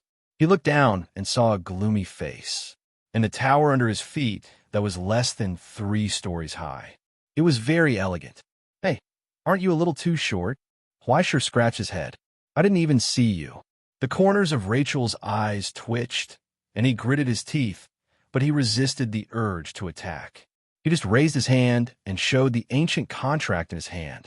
Do you remember what this is, Huaishur? What is that? Huaishur scratched his head, puzzled. Your diary? The one before the age of 18? Rachel's expression suddenly stiffened. But higher up, Huaishur's sighs were still coming. Oh, is there anyone else besides me who writes a diary these days? Look, what a coincidence. I also write a diary. I usually leave the book there, and then it starts writing on its own. The writing is quite good, and I can't help but want to give it some money to write more. I wonder if that thing of yours has such a high-level function? Enough. Rachel interrupted him angrily. The Grandmaster has a message for you. Grandmaster? Which Grandmaster? Fleischer patted his head and immediately understood. Did you join Publius? Wow, you betrayed us so quickly. Aren't you too much a traitor? Rachel's face changed from green to red and then to black, and he couldn't help but growl. It's Garland. Fleischer's ears hurt from the shock. He didn't expect this guy to have such a loud voice, but it seemed very reasonable.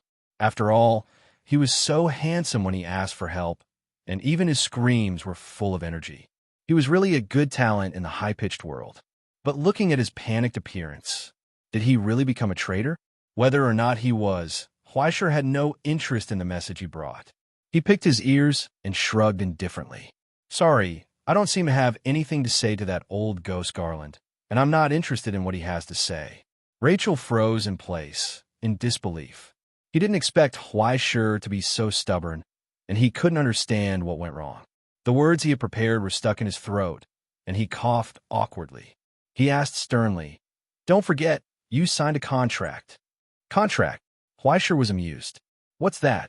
Can it be eaten? Garland violated the contract first, and when he tricked the other alchemists to jump to Helios to work for him, why didn't he mention the contract? It made it seem like Fleischer really cared. Originally, he would have been afraid, but now he had the eternal frost furnace behind him. Even if it was a scrapped eternal frost furnace, it was still an eternal frost furnace. Besides, there was also Tongi, who was online. What kind of contract was so awesome that it could mess with him?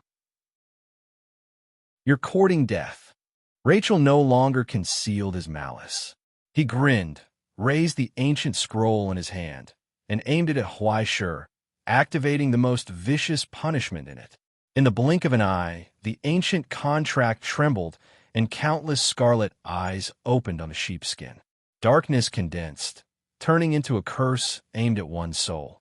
From the ancient depths of the abyss, a terrifying will that had slumbered for tens of thousands of years under the silent area began to circulate, sending a punishment that couldn't be avoided. Do you see it? Rachel laughed mockingly, looking at Fleischer as if he was looking at a dead man. Don't think that this secret instrument can protect you. In the silence, Fleischer didn't say anything.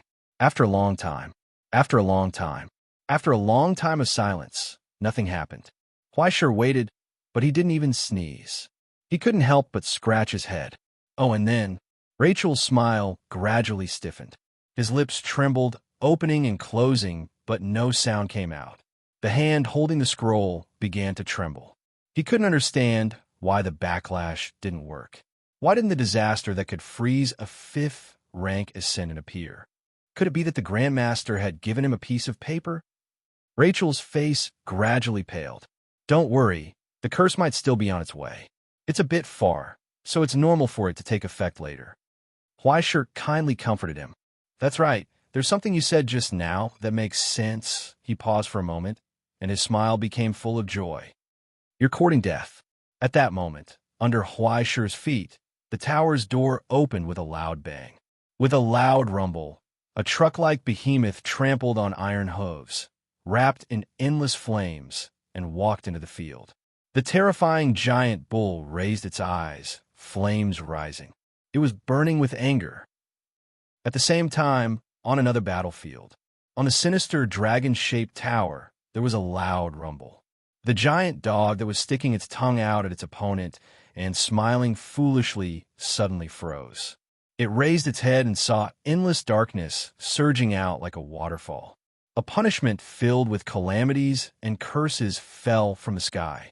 It swallowed it whole. It wasn't just a dog. Even its opponent was stunned in place, unable to understand what was going on with such a strange change. But then it saw the darkness boil. Under this flood of disaster, a solemn halo slowly rose, and the waterfall-like darkness was swallowed up. Then, the ferocious dragon-like head opened its mouth and crazily swallowed the Nutri-Express that fell from the sky. Those curses that came from the depths of hell were now like dog food delivered to the door. Eat to your heart's content. In the blink of an eye, the darkness was swallowed up. The hound was already unrecognizable. Countless scales that were as sharp as blades grew out from under its fur. Violent electric sparks danced around them. Now, The ferocious monster that had turned into a dragon opened its mouth and roared at the sky. Under the ferocious dragon's roar, the lizard knights riding the giant lizards under the tower excitedly waved the spears in their hands and raised the kingdom's flag with one hand. It was as if they had seen a god manifest in the mortal world. Fanatical praise. Holy. Chapter 868. What was that? Rachel lowered his head and looked down in shock. It was as if he could see the endless anger in the flames. The anger was burning and filled its eyes, causing the giant bolt to shake the earth and move forward step by step. The terrifying heat spread, and the moisture in the air quickly evaporated just by existing. An invisible furnace appeared on the battlefield out of thin air. As the giant bull moved forward, it left a dark burn mark. Just by looking at it, the opponents who had yet to appear trembled involuntarily in the darkness, crying silently. What was that? Rachel bent down subconsciously, widening his eyes in disbelief. He hurriedly took out the monocle from his pocket, put it in front of his eyes, and carefully analyzed it. Through the miniature lens, he finally broke through the limits of the naked eye and glimpsed the surging source substance under the black and red flames. It was so violent and turbulent. It was like an eternally erupting volcano. It wasn't a living creature, but rather a unique phenomenon formed after countless transformations of origin substances. Other than the Lord of the Flaming Sky in the Middle East, the ruler of the Middle East, it was impossible for other hell creatures to have such a violent source substance fluctuation. Could it be that this guy was favored by the Lord of the Flaming Sky? But he was not a member of the Zoros lineage. How could he get the unique blessing of the lineage? Rachel clenched his teeth, and his fingers almost couldn't help but crush the monocle. Then there was only one answer. Since it was impossible to summon through a secret instrument, it could only be a creation created by Huai Shur. But why? Why? He had always despised and looked down on Huai Shur, a half-baked alchemist who rose to the top of Helios by sheer luck. At best, she was just a tool for Galandon to recruit. But how could a half-baked alchemy waste have such terrifying skills? Even he couldn't escape reality. He had to admit that his opponent's skills were actually above his own. This was only the second round of the competition, and his summoned creature had more than 3 source substance changes. It even formed a unique image and was miraculously animated through living alchemy. This was almost touching the realm of the great Grandmaster. Did he have to admit that the tool in front of him was a genius alchemist comparable to Galandian? Or he glared at Huai Shur with hatred. He looked at the tower under his feet and the projection of the Twilight Village that was maintained by Grandmaster Mikhail. At that moment, Rachel finally understood why he hated and envied Huai Shur so much. He couldn't accept the fact that he and Huai Shur were breathing the same air. So much so that he could not tolerate the existence of someone who was completely unrelated to him in this world. It was simply too much of an eyesore. As long as he existed in front of him, he would be mocking him for the rest of his life. What right did he have to put in all his hard work, all the price he had paid, even the morals, dignity that he had once persevered for so long, all thrown aside, gambling everything, and sacrificing himself recklessly to alchemy, only to receive such a laughable result? In order to improve, even a little bit, he did not hesitate to sell his body to work for the Stonepot Institute, making all kinds of potions day after day as if he was carrying bricks. In order to improve, even a little bit, he was like a dog licking the feet of a great grandmaster. He was despised. In the end, he was reduced to such a state. He had become a clown. And there were some people who shone brightly. Everything he desired, everything he dreamed of, he had given up on himself and was held in his hands as if it was something that could be seen everywhere. He gritted his teeth and swallowed all his hatred.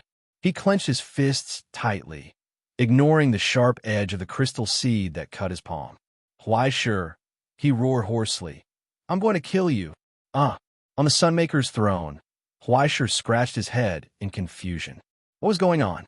At that moment, the door of Rachel's workshop opened, and countless complicated branches extended from it.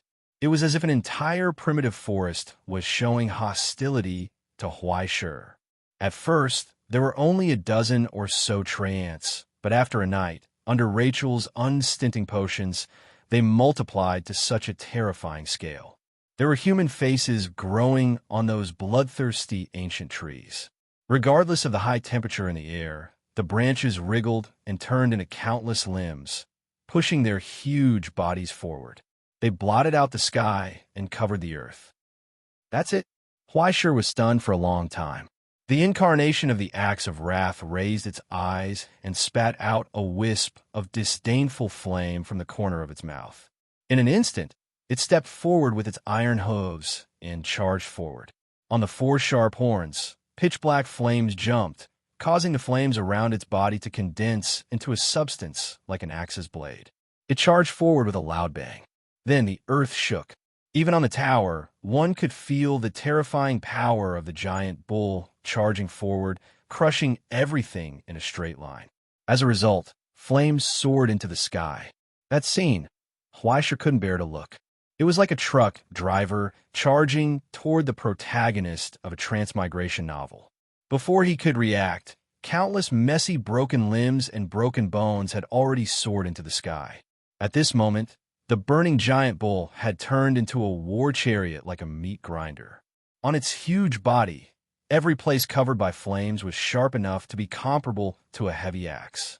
When the heavy body moved forward, the terrifying weight turned into an unstoppable impact. Wherever it passed, it was a mess. Only the spreading wrath was burning, even spreading to the branches of the ants, turning them into a spreading source of fire. In the blink of an eye, the heavy incarnation of wrath had run through the entire battlefield. Then, it slowly turned around and charged toward the formation that had been completely plowed behind it. It was unstoppable. It was like beating up a child. In the midst of this massacre, Huaishur heard laughter coming from a distance. He saw Rachel's twisted expression. Hysteria. Seeing his own deployment being slaughtered, he was even happier than Huaishur. Huaishur was confused. Is he crazy? Brother, is your brain still normal? While Huaishur was at a loss, he saw Rachel suddenly raise his hand. His palm seemed to be cut, but there was no blood flowing out. Instead, it was pale and shriveled, as if it had been sucked dry by something. His 5 fingers closed and clenched. He gave the final order. Thus, amidst the countless wreckage of the trance, the ground suddenly bulged and cracked. A crystal-like vine extended out from the ground and entangled itself around the broken tree trunks and flames, madly absorbing all the nutrients. Thousands of vines that were as slender as creepers spread out crazily, covering all of them. Even the living tree ants were not spared. Huaishur could not help but frown. This kind of behavior was like an invasive species. It was difficult for the mountain ghosts to like it, especially when they saw the originally formed vitality network being drained and destroyed by such a discordant note. It was even more difficult for them to restrain themselves from delaying. A seed destroyed a forest, a musical phrase destroyed a symphony, and a piece of dog *T spoiled a pot of good soup. Whether it was the philosophy of the mountain ghosts, the OCD of the calamity musicians, or the pursuit of the infernal cooking demon, none of them could tolerate such a situation. The ants were decaying at a speed thousands of times faster. Huaishur did not even have to do anything. They fell apart. The moment all the vitality was drained, all the crystal-like vines also quickly broke and withered. Then, under the burning remains, a bronze palm suddenly stretched out from the earth, as if it had crawled out of a grave. Then a second, a third, and a fourth amid Rachel's loud laughter. Bronze figures wearing bronze helmets, iron armor, and holding spears and short swords crawled out from the earth. They were like ripe melons that fell off the tree. These burly giants, who were more than half a meter taller than ordinary people, had metal-like torsos. Their faces were covered with fine scales, and their eyes were vertical like those of wild beasts, looking extremely ferocious. Furthermore, Huaishur could see that each and every one of them was an ascendant with a soul. There were more than 40 fully armed ancient warriors. The moment they raised their eyes and gathered into a formation, everyone's souls seemed to have gathered into one. Along with the angry roars and roars in unison, the phantom image of a crimson dragon appeared in midair. It spread its wings and roared furiously. Their shields, long swords, and arrows were plated with a layer of scarlet, as if they were divine weapons that had been bathed in dragon blood. Huaishur raised his eyes and instantly understood. Dragon-toothed soldiers? Like Hercules, they also came from the most famous hero group in ancient Greece, the Argonauts. This was an anecdote created by the captain of the Argonauts, the hero Aeson. Legend had it that in order to obtain the Golden Fleece, he agreed to the terms of King Eets, the master of the Gulf of Corgis.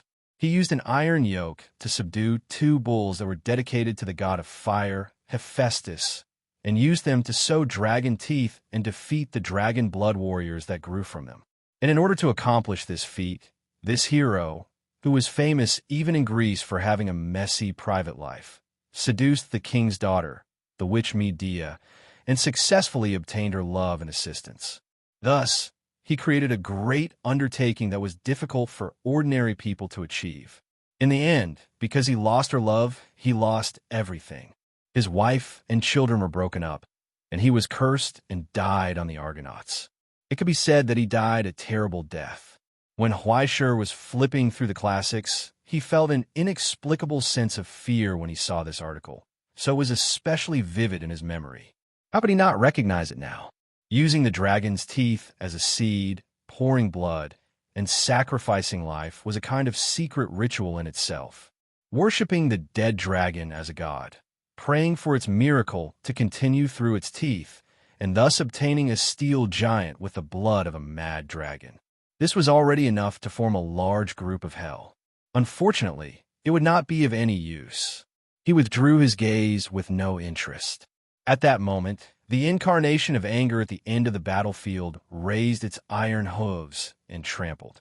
The roar suddenly spread, suppressing all noise.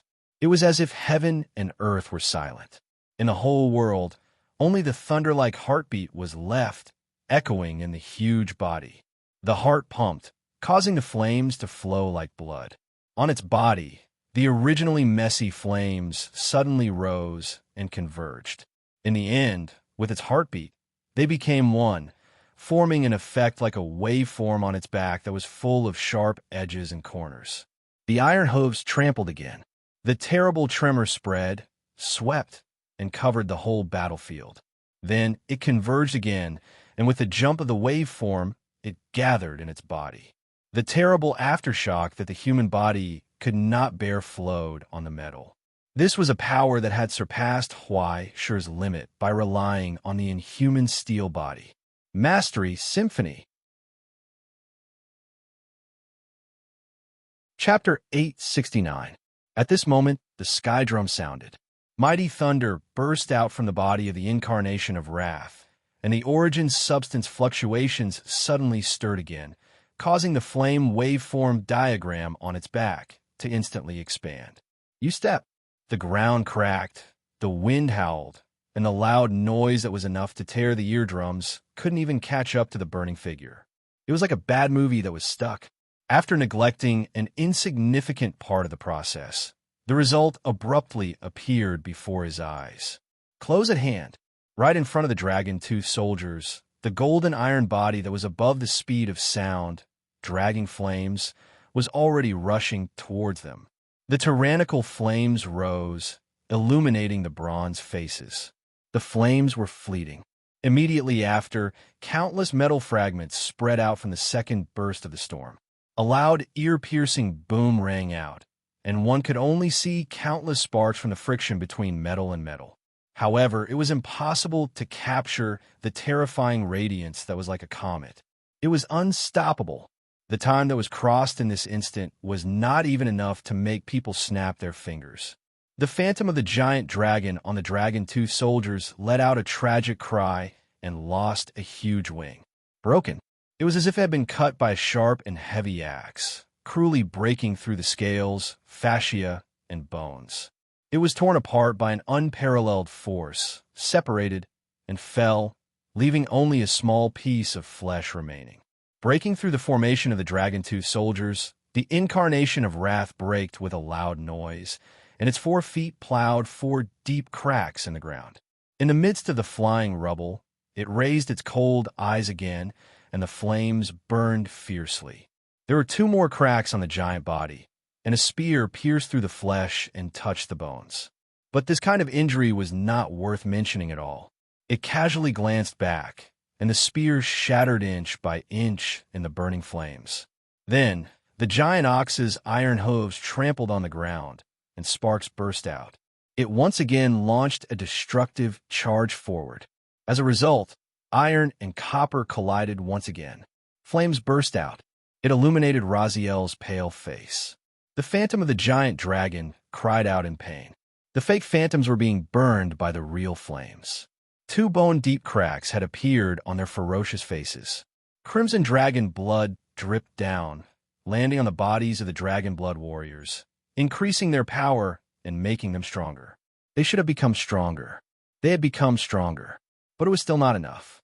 Because compared to the terrifying power that was filled with rage, all metal bodies and all dragon bloodline inheritances were weak.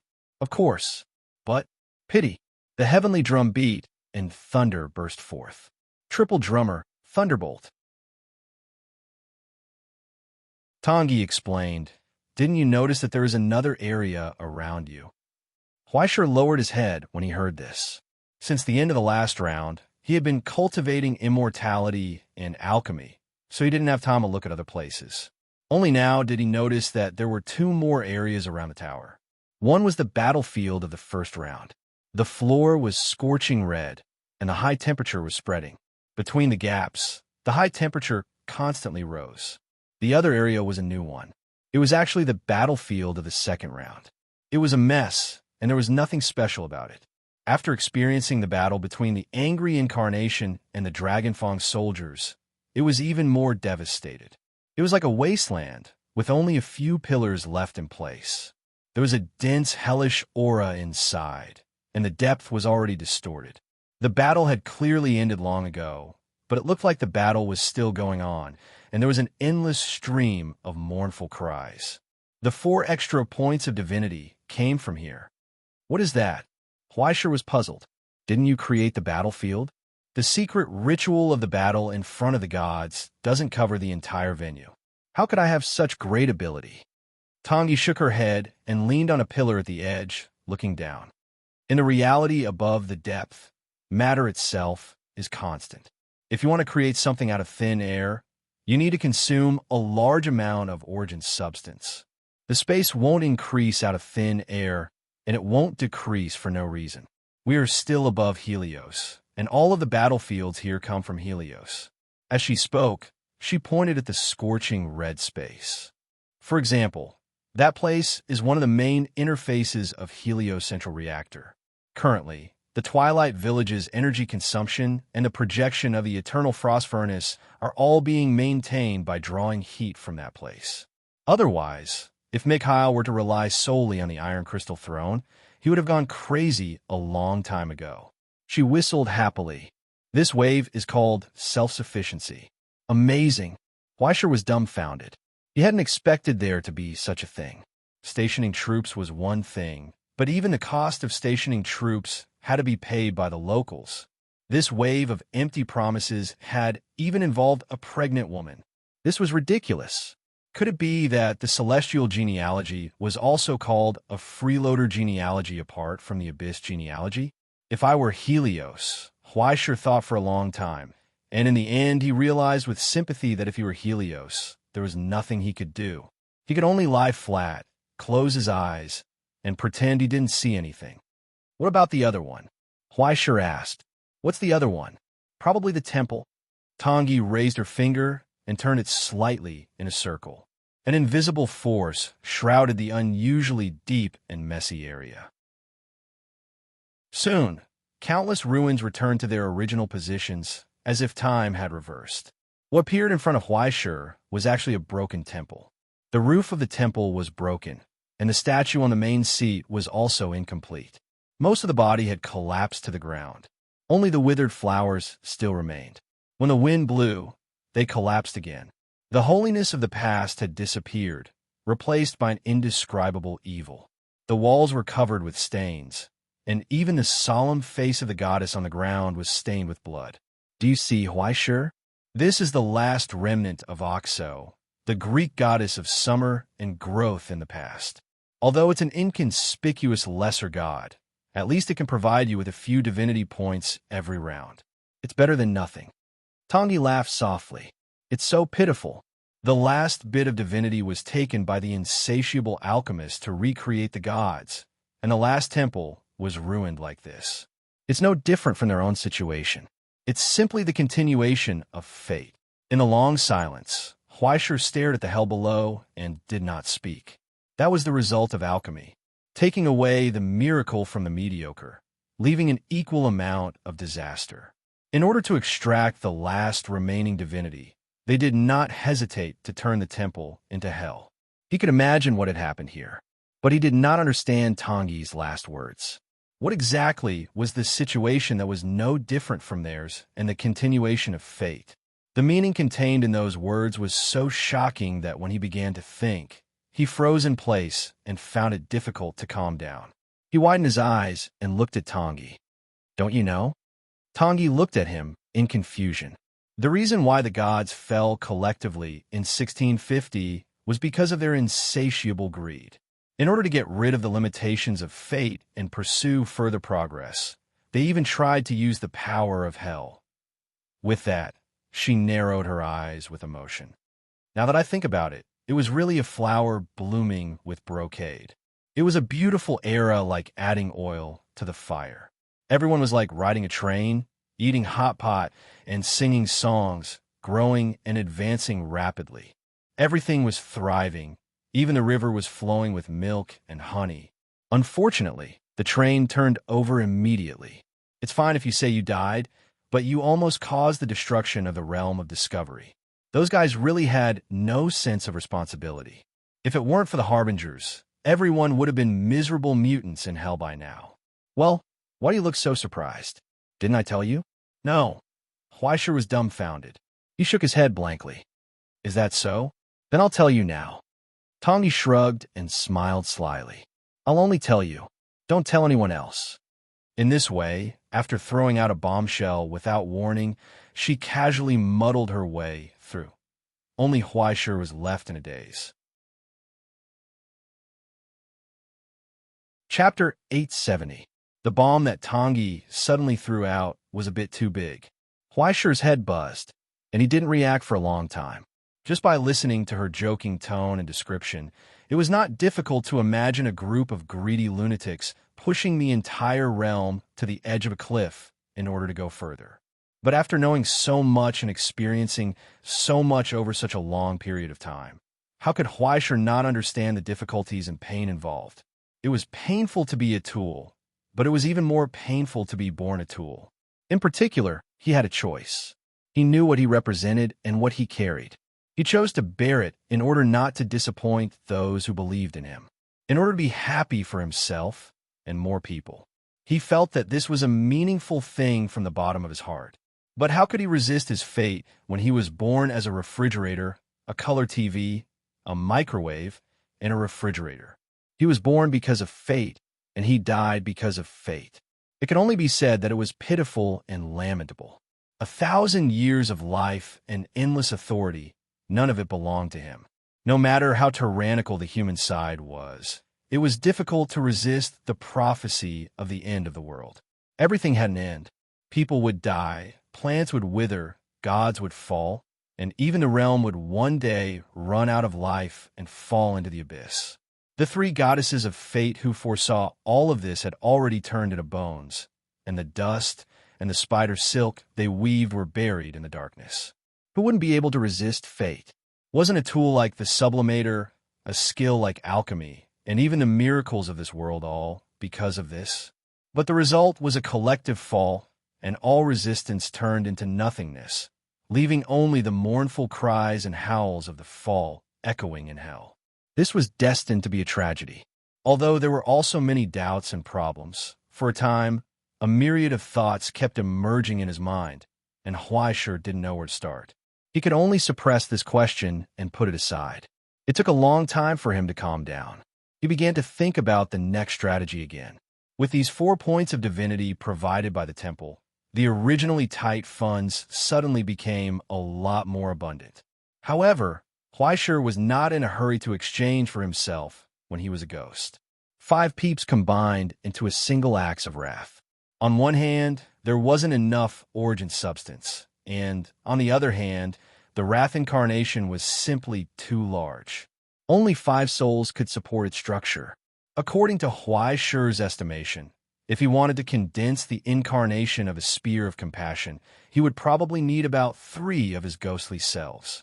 With Huaishur's combat prowess as a Tier 1 fighter against a Tier 3 fighter, the price of 3 divinity points could be considered a bargain. However, 6 points of divinity were still not enough.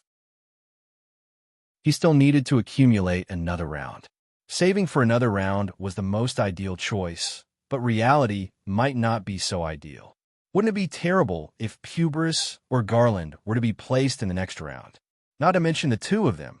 Even Huaishur would feel numb if he met Hades. It had already been 3 rounds. Given the ability of the former chief of Helios, who knew how many iterations of the distorted spirits under his command would have been made, he might not be able to handle the Wrath Incarnation. Moreover, even if the Wrath Incarnation's destructive power exceeded his expectations and was even more exaggerated than he had imagined, it still had its flaws. It only had 1 Wrath Incarnation. To be precise, it only had 1 axe and it could chop people with it. His strategy was too monotonous. This was Helios, after all. The alchemists who could still be alive and kicking were not ordinary people. The inheritances and origins they possessed were completely different, and the changes they brought about were too many. If he wasn't careful, he would fall into the gutter. As such, he would need to spend some divinity points to make up for his shortcomings in this round. If he wanted to stabilize his situation in this ever-changing battle, he couldn't rely on a single trick to conquer the world. Instead, he needed to develop in an all-round way. If that was the case, there were very few things he could consider. Huaishur flipped through his exchange list, carefully considering each item, and began to eliminate them one by one. Time passed by unknowingly. Just as Huaishur was feeling dizzy and couldn't help but sigh, he suddenly felt something furry jump onto his pants and climb up. It was Fishball. The little white mouse widened its eyes and whimpered a few times, holding a small rice ball in its hand. The air was filled with the aroma of thick soup. From the workshop behind him came the call of the skeleton. "I'll go. Time to eat." Huaishur couldn't help but roll his eyes. "I told you it's Huaishur, not "I'll go." Okay, you people in this world are really complicated." Skeleton sat on his little cart and came out with 2 bottles, beaming with joy. "Guess how we're going to find them? I found my little 3-wheeled motorcycle, and the wine I brewed." Huaishur was stunned when he heard that. He didn't expect the skeleton to have such an ability. Well, the contestants had to stay in their own area, and there was no rule that said that the audience couldn't leave. Of course, they could go wherever they wanted, especially now that Helios was much safer. Huaishur smelled the aroma and found that more than half of a fan of pork was stewed tonight. The pure white soup was rolling with all kinds of messy things. He didn't know which laboratory in Helios it had harvested the wool from, but after getting used to Hell's cuisine as a cooking demon, he didn't care about this. He immediately scooped up a spoonful and tasted it. The soup was unbelievably mellow, with a spicy taste and a strong, fresh aroma. He couldn't help but be tempted. The skeleton happily poured the amber-colored wine into a goat's horn cup and handed over a cup. He picked up his own cup and clinked it with Huaishur's. "Cheers!" After saying that, he gulped it down, splashing it all over his bones. Huaishur was speechless. It was hard to imagine how the once forthright and friendly Grandmaster would be so cruel as to sacrifice everyone if this was Publius's nature. But things had already gotten to this point, and Huaishur had already separated the skeleton from Publius, so he didn't think too much about it. He raised his cup and drank to his heart's content. He was stunned for a moment, and his eyes widened. The amber-colored wine was so sweet that he almost swallowed his tongue. It flowed down his throat like dancing honey, instantly invigorating him. And as the tipsy feeling rose, he couldn't help but reveal a relaxed and happy smile. In the blink of an eye, those heavy shadows and the solemn battle were thrown to the back of his mind. He forgot all his worries and took the initiative to brandish his fork. Eat, eat, under the light of the candlelight. He chatted and laughed with the skeleton as he ate heartily. Just like that, a joyous feast with only 2 people and a mouse began. It was so pleasant. Time seemed to have slowed down as well. It slowed down and stopped under the light of the fire. In the distance, next to the Sun Maker's throne, Tongi's figure quietly appeared. She leaned against the side of the throne and held her chin. She quietly observed that cheerful figure and silently revealed a smile. She quietly watched. After eating and drinking his fill, Huaishur had that dream again. The world in the dream was still barren. The world was dim, and the birds and beasts were silent. There was only a haggard man holding a horse and wandering in this world. He poured out his heart and pleaded over and over again. Finally, he came in front of Huaishur again. He pleaded hoarsely, "Please, mourn for him." Huaishur smiled. No, it wasn't Huaishur. It was the body Huaishur was in. The perspective that Huaishur saw, the real owner of this dream. He smiled. He looked at the humble appearance of a newcomer. He didn't speak. He was just teasing, mocking, indifferent, and cruel. He chuckled. When Huaishur woke up from the dream again, the countdown had reached the end again. The mighty bell rang. The glow of divinity sprinkled down from the sun. In front of Huaishur, the fog suddenly broke, and a quadrangular obelisk covered with cuneiform characters slowly appeared and rose. After thousands of years of inheritance, the afterglow and grace of the gods still remained here. On the obelisk, on the platform that looked like an inverted pyramid, there was only one high-backed chair. The old lady on the chair raised her eyes and looked at Huaishur. Her height was even slightly higher than Huaishur's. She was an alchemist from Egypt and also the priestess of the cat god, Ms. Yima. Her expression was serious and dignified, but there was no malice or mockery. She looked at Huaishur solemnly. "Mr. Huaishur, I've heard a lot about you." Yima took the lead and said, "Before we start, I have a proposal." Huaishur was stunned when he heard that. He immediately nodded and said, "Please speak." Yima, on the other hand, looked down at the land below Huaishur and said straightforwardly, "I want to get your temple. If you're willing to lose this round to me, I am willing to give you all my 2 plots of land as compensation and give you the secret alchemy manual unique to Egypt. With my signature, you can go to the temple of God Thoth to get it at any time, and there will be no obstruction. If I can go back alive, His Majesty Bast's temple will always be your solid ally. This is my vow to the gods, and I will never violate it." As she spoke, she raised her hand, and the badge of the cat god flashed in her palm. Huaishur couldn't help but frown.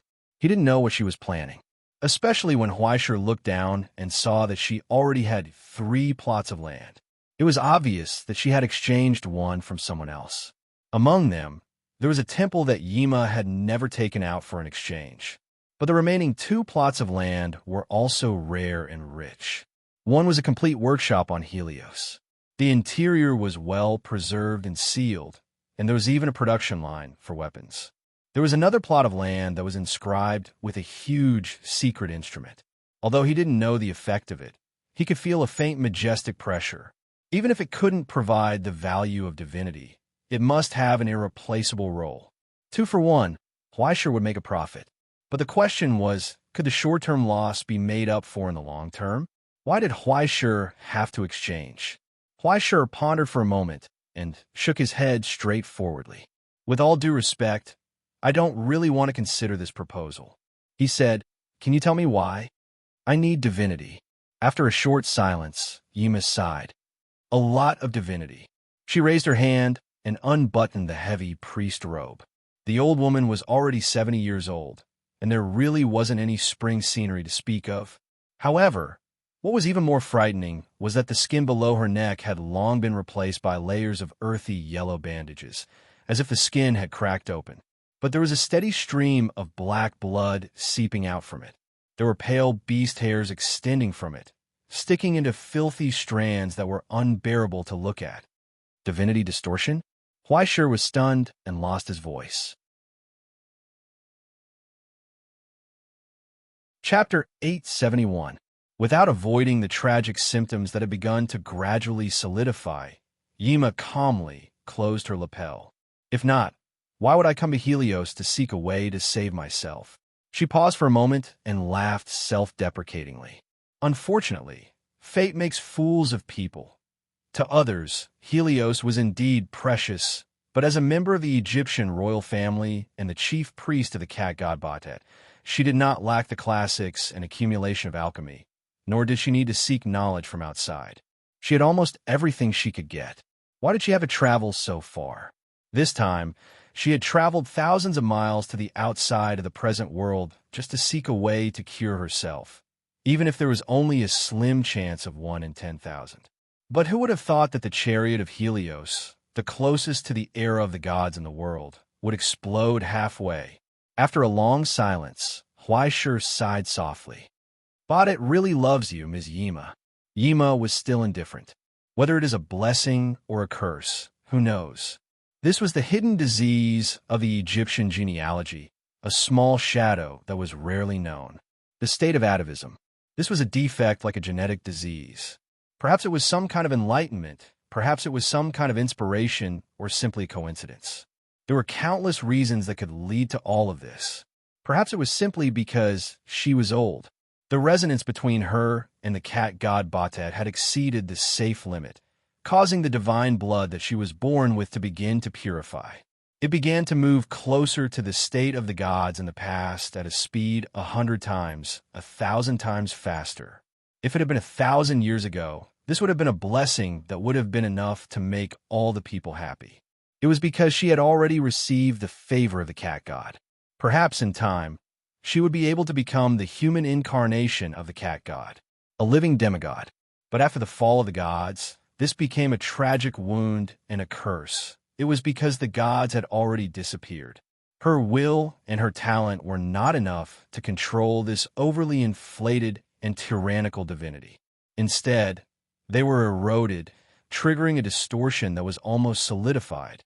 When the 9 pillar gods fell, this bloodline no longer pointed to the gods, but to the river Styx that was sealed and hidden in hell by the Egyptian genealogy, the place where they had last disappeared. A long time ago, the 9 pillar gods, in order to break free from the restraints of the mandate of heaven, bestowed honor to mortals through their bloodline. They were the first to achieve a joint rule between gods and mortals, forming a highly integrated ruling system. Through the compatibility of theocracy and monarchical authority, humans were turned into demigods to share most of the pressure. Thus, they were able to take a breather from their fate. She had to find a way for herself to survive. And now, the pure divinity above Helios was a rare medicine to resist the corrosion of the Nether River. With a glimmer of hope in front of her, how could she give up? At this moment, Huaishir had fully understood the determination of the old priest in front of him, but he still could not agree to this fair deal. Unfortunately, Ms. Yima, divinity is also something that is indispensable to me. Huaishir raised his right hand and showed her his steel-like arm, as well as the shackles set by the Continuation Institute on his wrist. Speaking of aberrations, there was something even more dangerous than divinity aberrations locked in his casting furnace. Once the flesh and blood of the destruction element was released, the damage and bad consequences caused would only be more obvious than divinity aberrations. Moreover, in addition to the replenishment of divinity, this also involved the light crystal that Huaishir needed. When it came to advancement, he could not back down no matter what. In a short silence, Yima stared at Huaishir's arm, and the expression in her eyes changed slightly. She did not know whether it was anger or jealousy, but in the end, she could not help but reveal a trace of admiration. Just as she said before that she had been looking forward to meeting him for a long time, Huaishir was perhaps the last person in the whole of Helios that she admired, not to mention the monster Izzy, other than Garland and Publius, the successor of the Ivory Tower, the king of Donbois in the present realm. Not to mention all of his achievements, just the fact that he could withstand the erosion of the destruction element and still be alive and kicking showed that he was many times better than her.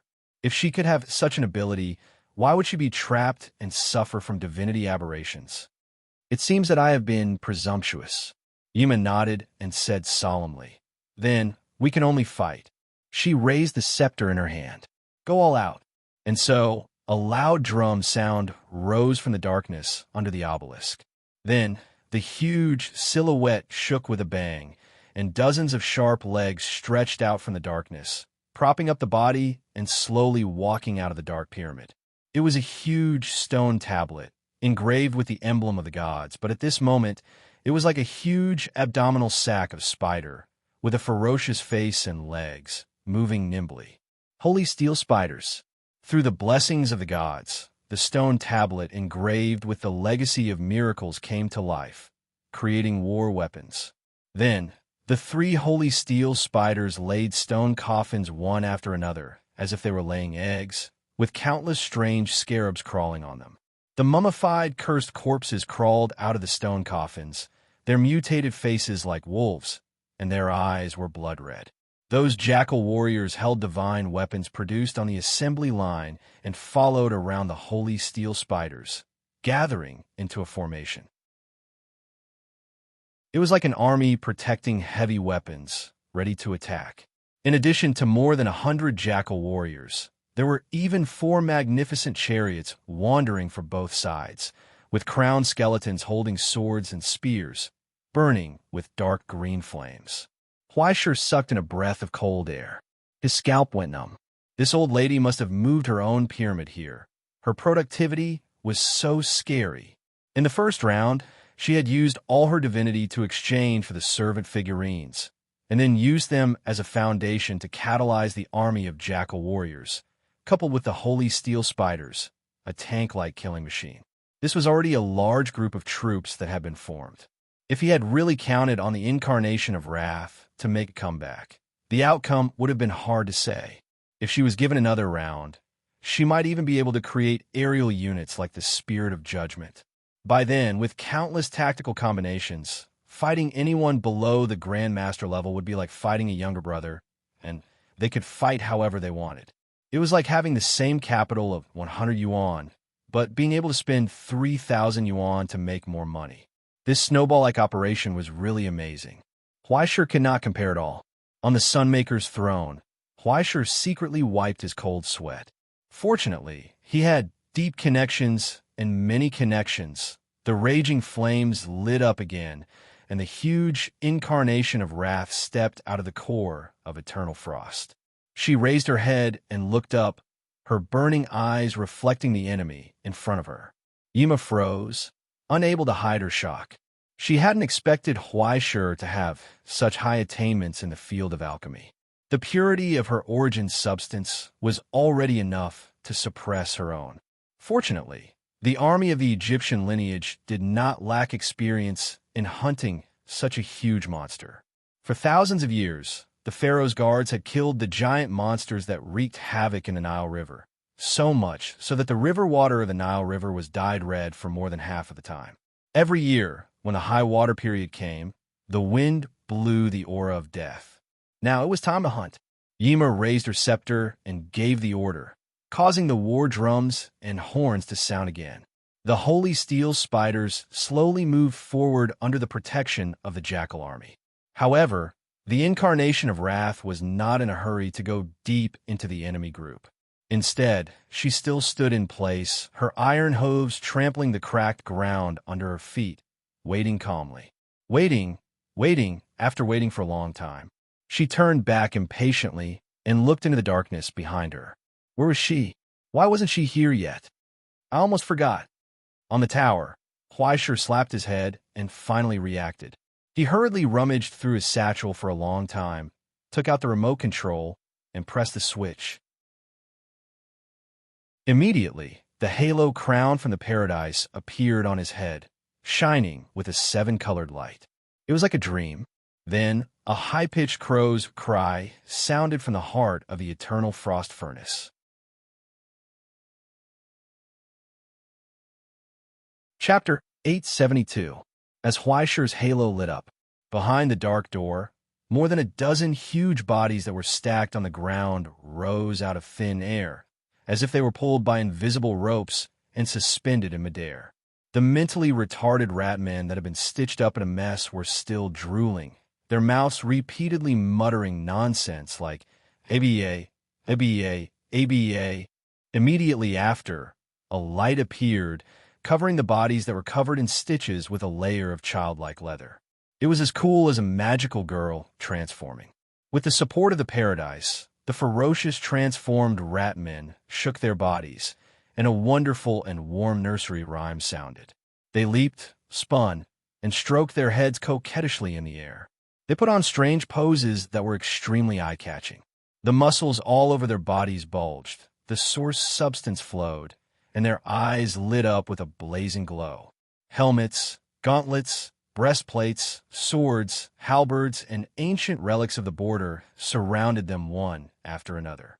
They were armed to the teeth. A fairy tale had descended, but when they raised the long guns and short cannons in their hands, roared, and walked out of the tower of the eternal frost furnace, their comical and ferocious appearance almost caused the air to freeze again. It was as if Halloween had suddenly arrived, and the huge dolls in the amusement park had transformed, either holding a large shield in their hands, or carrying a huge blade on their backs, or dual Gatling guns. It was as if they were a group of serial murderers who had just finished a patty party. The huge doll in the lead rolled the sleeve of the huge shotgun in its hand. Accompanied by the crisp sound of steel rubbing against each other, they raised their heads devoutly and praised in unison. Holy! The Paradise Guards had made a grand appearance. Yima's originally calm expression froze in place. She was dumbfounded. She wanted to say something, but hesitated. What was this thing? Where did it come from? The old shaman was confused and couldn't understand at all. What kind of trick was this? Why hadn't he seen it before?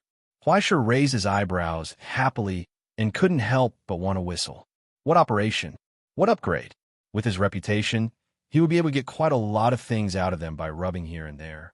Wasn't it good to get a large group of hell for free? Besides, he was a fourth-class military officer of the Astronomy Association. If it wasn't for the fact that he didn't have much compatibility with his large group, he really wanted to exchange for a small combat team of the Iron Casting Legion. The Iron Casting Legion's performance on the Stellaris had driven him crazy. It was a pity that the route to the astronomy meeting was stable, but you got what you paid for. There were no other shortcuts. The matching equipment was too expensive, and he couldn't afford it all. If there weren't two grandmasters with strong accumulations as opponents, and everyone had to start from scratch, he would definitely have shot this lineup first.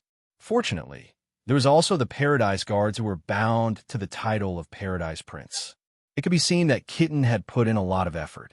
After returning, she had maintained it countless times and upgraded it.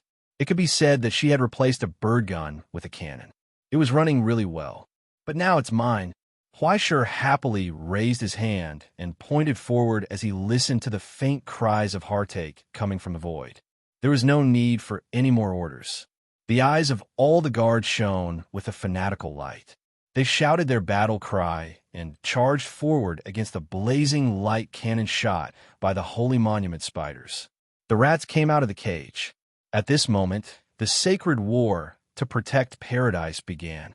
Looking down from above, it was like playing a strategic command game. The Jackal Army and the Paradise Guards, the two large groups of Abyss, burst out countless blood red the moment they collided. It was like the tide smashing on a reef. It was unstoppable. Anger turned into a sharp knife. After breaking through the front row of defense, the Paradise Guards instantly created a terrifying killing power. The Paradise Guard's favorability toward Huaisher was so high that even Huaisher himself was a little flattered. This was simply forcing a big gift package over and directly ringing the bell from countless depths, helping Huaisher to upgrade a group of mining farmers into an elite army. Not to mention the copper heads, iron arms, and alloy spines, they were also fully equipped for free. In terms of height, they were more than half a meter taller than the opposite side. In a one-on-one situation, even with the support of Helios' weapon and the incubation of the secret instrument, the group of cursed corpses transformed into jackal warriors could not fight at all. But under this overwhelming disadvantage, the jackal warriors still showed amazing tactical attainment. They maintained the stability of the battle formation and made countermeasures. The Holy Monument spider moved forward in the roar. Its huge tank-like body spewed fire and venom, once again forming a new line of defense. Soon, the spears were erected like a forest, and the lightning jumped on the spears. It actually frustrated the invincible charge of the incarnation of anger, causing effective damage. Countless tiny, sacred beetles crawled out from under the bandages of the jackal warriors. With corpse poison and curses, they began to quickly gnaw on the enemies close at hand. The chariots on both sides seized the opportunity and relied on their own mobility to launch a wandering attack toward the rear of the Paradise Guards. Soon, it attracted the attention of the incarnation of anger. The giant bull in the heavy encirclement suddenly turned around and forcibly broke through the entanglement of the jackal warriors, leaving a burning path of flames, and rushed to the constantly harassing chariots. However, this did not frustrate the offensive of the Paradise Guards. On the contrary, a steady stream of flames ignited from the eyes of the Paradise Guards. That was the flame of anger. At this moment, the anger of the Prince of Paradise descended on the weapons of the Paradise Guards. Holy! In the sudden burst of flames, the burly rat man who was burning all over waved his giant sword and roared loudly, triggering a thunderous response from his companions. In the heavy encirclement, the giant rat brazenly jumped and slashed, causing the earth to roar. Blood and broken iron flew everywhere. The giant shield cracked together with the two jackal warriors behind it, turning into twisted fragments. With their own terrifying strength, the Paradise Guards instantly tore apart the defense that was not worth mentioning and began a new round of slaughter.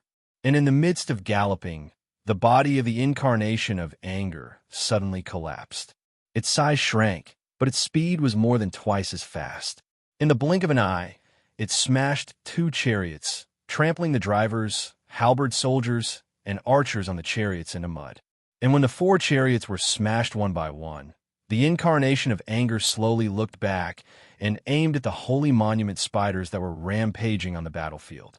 The four Holy Monument spiders were rapidly approaching and closing together. Blazing electric arcs jumped between each other. The thunder cage spread rapidly, constantly descending destruction. As the four holy monuments gradually closed, there was a faint shadow of the spirit of judgment rising from them. Unfortunately, it was too late. At the forefront, the Paradise Guards had already broken through the obstruction of the jackal warriors and climbed up, wedging the blazing sabers and axes firmly into the holy monument. They seized the opportunity and slashed without caring about their own safety, destroying the inscriptions and totems on it, making it difficult for the spirit of judgment to condense and form. It could only hurriedly send down a radiant punishment before it died and dissipated. The blazing electric light swept across, burning the giant rat man that climbed up to it into ashes, and launched another fierce attack. But in the distance, there was already the sound of thunder trampling. The incarnation of anger arrived with a roar.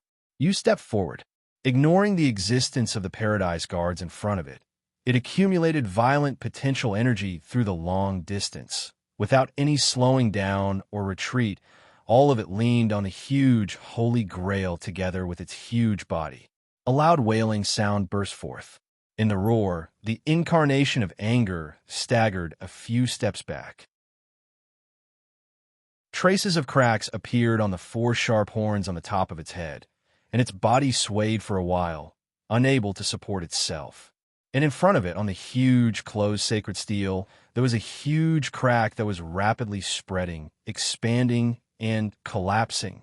Following the splitting of the sacred monument, the countless slender limbs dissipated into mist and disappeared.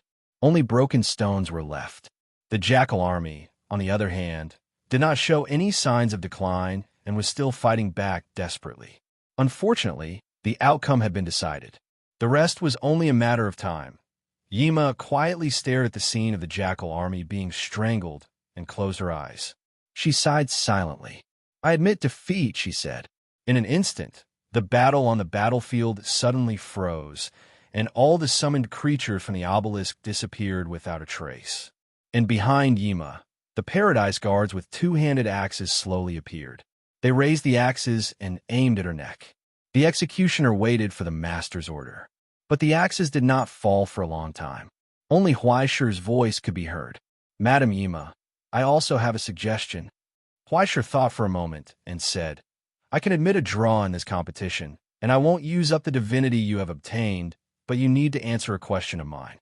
The old shaman raised his eyes and looked over, scrutinizing his expression, and quickly nodded. "You can ask first, and then I'll decide whether to agree or not." So, Huaishi asked directly, "What exactly does Garland want to do?" Yima laughed. She shook her head. "Your price is not enough," she said. "The value of this question is even greater." This was undoubtedly an answer. A lot of information had been leaked, and at least it showed that Garland did have other plans, and it was a big one. The old shaman did not care about the leak of such little information, and just treated it as a bonus spoil of war. After all, he was a descendant of the 9 Pillar Gods, and he would not be so stingy in such a place. "If it's not enough, how about I introduce you to a stylist from hell?" Huaisher said, "I know a stylist who has a way to deal with this kind of distortion." Yima was stunned when she heard this, and then she shook her head bitterly. "I've already tried many times. The chief shaman of Thoth is the vice president of the stylist from hell. Those conventional methods are no longer useful to me. With the status of the Egyptian genealogy, how could they not even afford a stylist? Money? Sitting on 2 rivers and backed by countless rare products and minerals in Africa, Egypt could be said to be rich. As a member of the royal family, how could Yima lack this since she was young? Unfortunately, no matter how much correction on the body and soul, it could not cure the origin. This was an innate worry. Her will was not enough to control the power brought by her talent, but her pride was not willing to give up her noble and sacred bloodline. It could only be said that she was caught in a trap of her own making. Yima had already prepared for her own end, and now it was just a fight with her back to the river. How could she lose her composure because of a little illusory hope? Huaisher had no choice but to finally suggest, "Then, say as much as you can." A short silence came. Yima seemed to be stunned, and her expression became more and more strange. She looked at him for a long time. She slowly shook her head. "Sorry, I have no intention of getting involved in the struggle between you and the Grandmaster. Please forgive me for refusing." She looked into the depths of the fog, at the outline of the 2 towers facing each other. This is the destiny of Garland, and also the destiny of Publius. As early as 100 years ago, when they met in Helios, it was already destined. She paused for a moment and hesitated. Finally, she spoke. "Similarly, you also have your own destiny." This was the judgment of Archbishop Bast, a prophecy made with the blessing of the family's guardian god. The moment Huaisher asked, she had already seen a glimmer of light and shadow from the future. Just like how he ended up here when he had nowhere else to go, Huaisher and Helios' fates were bound to intersect. It was a deeper and more complicated connection. It was far more than the shadow she represented. Instead, it was like when the trajectories of the stars intersected with each other, bursting out a fleeting, brilliant light. "You will gain something, but you will also lose a lot, Mr. Huaisher. I sincerely hope that you can get what you want." The old priestess gave her blessing softly and closed her eyes. She did not speak again. Soon, Huaisher waved his hand, and as the blade and axe slashed down, the obelisk once again hid in the fog. The earth rumbled, and a brand new plot of land was merged into the eternal frost furnace along with the spoils of war. In the short silence, Huaisher scratched his head. Before he could count on the fruits of his victory, he felt the divine flame of great Si Ming bursting out in his soul again. It was as if it had crossed hundreds of millions of kilometers and received help from the void, rising a lot out of nowhere. What the hell? He stared blankly with his eyes wide open. He looked at the casting furnace in his arm and felt the speed of digestion of the ultimate skyrocketing again. He was confused. He did not understand what had happened. Chapter 873. 46 hours ago, Ingzhou. It was 23:05 in the morning, and it was drizzling. Outside Kobe Jinling Street, a car with a Dongbo license plate quietly stopped at the intersection. The young man in the back pushed open the door and unhurriedly held up an umbrella. When he raised his slightly young face, it was illuminated by the flashing neon lights in the distance. In front of the street, 2 rows of burly men in suits did not hold umbrellas. They were bathed in the rain and had serious expressions. They shouted and bowed respectfully to greet the guests. Wow, so ostentatious. The cabin in the woods whistled and laughed. Does it have to be so grand when we're having a meal with our own family? Someone got out of the car from the passenger seat. The middle-aged man's style was particularly strange. He was wearing sportswear, but there was a crooked tachi on his waist. His face was unshaven, his hair curled up, and his back was hunched. He looked like an old monkey. Following behind the young man, he grinned at the welcoming guests on both sides. The cigarette at the corner of his mouth fell to the ground and was stepped on. Just like that, he swaggered into the heart of the 6He society with the young man. Walking through the quiet long street, under the gaze of countless people, they stepped through the vermilion main door, passed through the hall, and went straight forward. They were so familiar with it that it was as if they were going home. Along the way, Lin Sergio smiled warmly and even greeted the acquaintances who came and went. However, this time, those who were full of enthusiasm in the past had become a little forced. They all retreated and did not dare say much. Moreover, outside the hall, in the open space waiting, the expressions of the additional unfamiliar faces were not quite the same. There were people from Xinluo with tattoos, people from the Russian Federation in sportswear, and people from Ingzhou in suits and leather shoes like office workers. There were bronze-skinned Americans and even pitch-black Egyptians. Those outsiders who were clearly separated from each other were smoking and chatting. There were old and young, men and women. They were all different. However, without exception, there was a kind of cruel aura on them. It was like a beast mixed in the crowd. When they heard the approaching footsteps in the distance, their eyes became unfriendly. The old monkey behind Lin Sergio scratched his cheeks. The cabin in the woods ignored it and continued to move forward. Their journey was smooth and unimpeded. Until the last gate, he was stopped by the arm of a blood relative. The middle-aged man with his arms crossed leaned against the door and looked at Lin Sergio. He raised his hand and motioned for Lin Sergio to open his arms. Do we still need to search him, Brother 11? Little Hut in the woods widened his eyes in confusion. So distant. Lin Shi curled his lips and said, 6th granduncle said that we can search anyone except for little 19. If there is another badger game, he won't be able to stand it. How could I? Huh. The little hut in the forest shrugged innocently and allowed his cousin to search it. Teacher is not here. Even if I have explosives all over my body, I can't hurt 6th granduncle, can I? Brother 11 didn't answer. He carefully searched him from head to toe. Finally, he let go of his hand and patted him on the shoulder. Then, he stepped aside and opened up a path. The old monkey with the saber wanted to follow, but Brother 11 raised his hand and stopped him. The middle-aged man's smile was gentle as he reminded, unauthorized personnel are not allowed to enter. Thank you. I'm a carrier. Old monkey raised its eyes and explained seriously. Lin Shi didn't say anything. He just looked at him with a smile. Old monkey also smiled and looked at his neck. The fingers on his waist flicked. It was as if they were jumping on the invisible piano keys. They looked at each other silently, until the little hut in the forest in front of the door, he turned back and said, Don't worry, Elder Ju Chuan. It's just a family drinking tea. 6th granduncle won't hurt me, right? The second half of the sentence was said to the smoky room. In the room, the atmosphere was tense. The long table was already filled with guests from all over the place. Smoke lingered on each of their cold and gloomy faces. Only the old man at the end of the long table was still smiling kindly. "What are you talking about? My little 19 is in 6th granduncle's territory. Who can hurt you?" So, the smile in the hut in the forest became more and more cheerful. He walked into the hut and closed the door. He swaggered off his coat and hung it on the hanger. Then he sat on the last chair at the end of the long table. He looked up at the faces around him. Some were familiar, some were unfamiliar. He greeted them warmly. "Is everyone here so early? Have you eaten? Don't just drink tea when you're old. It's bad for your stomach." No one responded. The hut in the forest didn't expect to get an answer. He propped up his chin without embarrassment and looked at them.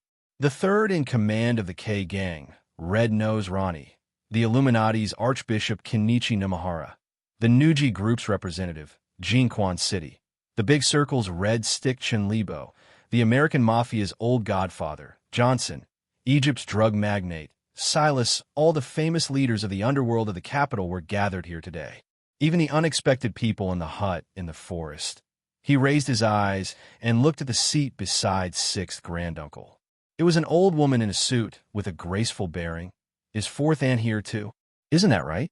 4th Aunt smiled kindly. "I heard that little 19 is doing well. Old Master was worried and asked me to come and take a look. Don't worry, I'm here. No one can hurt you today. Then I'll have to rely on 4th Aunt's blessing."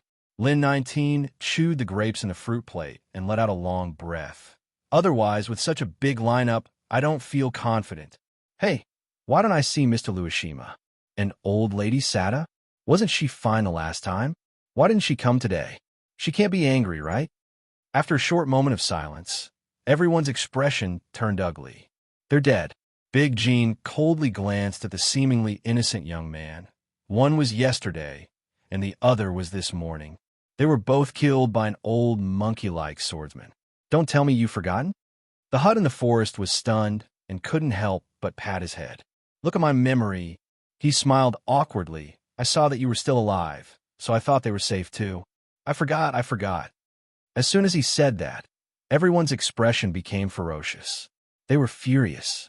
If 6th granduncle, who was hosting the meeting, didn't suddenly raise his eyes and forcibly suppress the restless, murderous intent, perhaps there would be people in the hall who would draw their swords to fight to the death.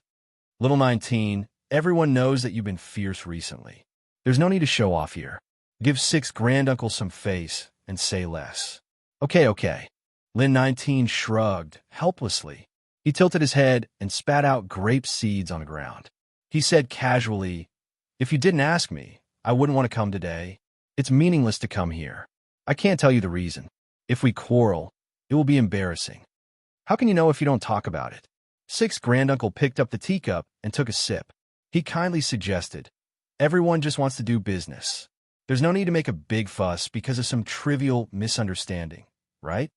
To be honest, now that it's to the extent of a full-scale war, I'm also under a lot of pressure."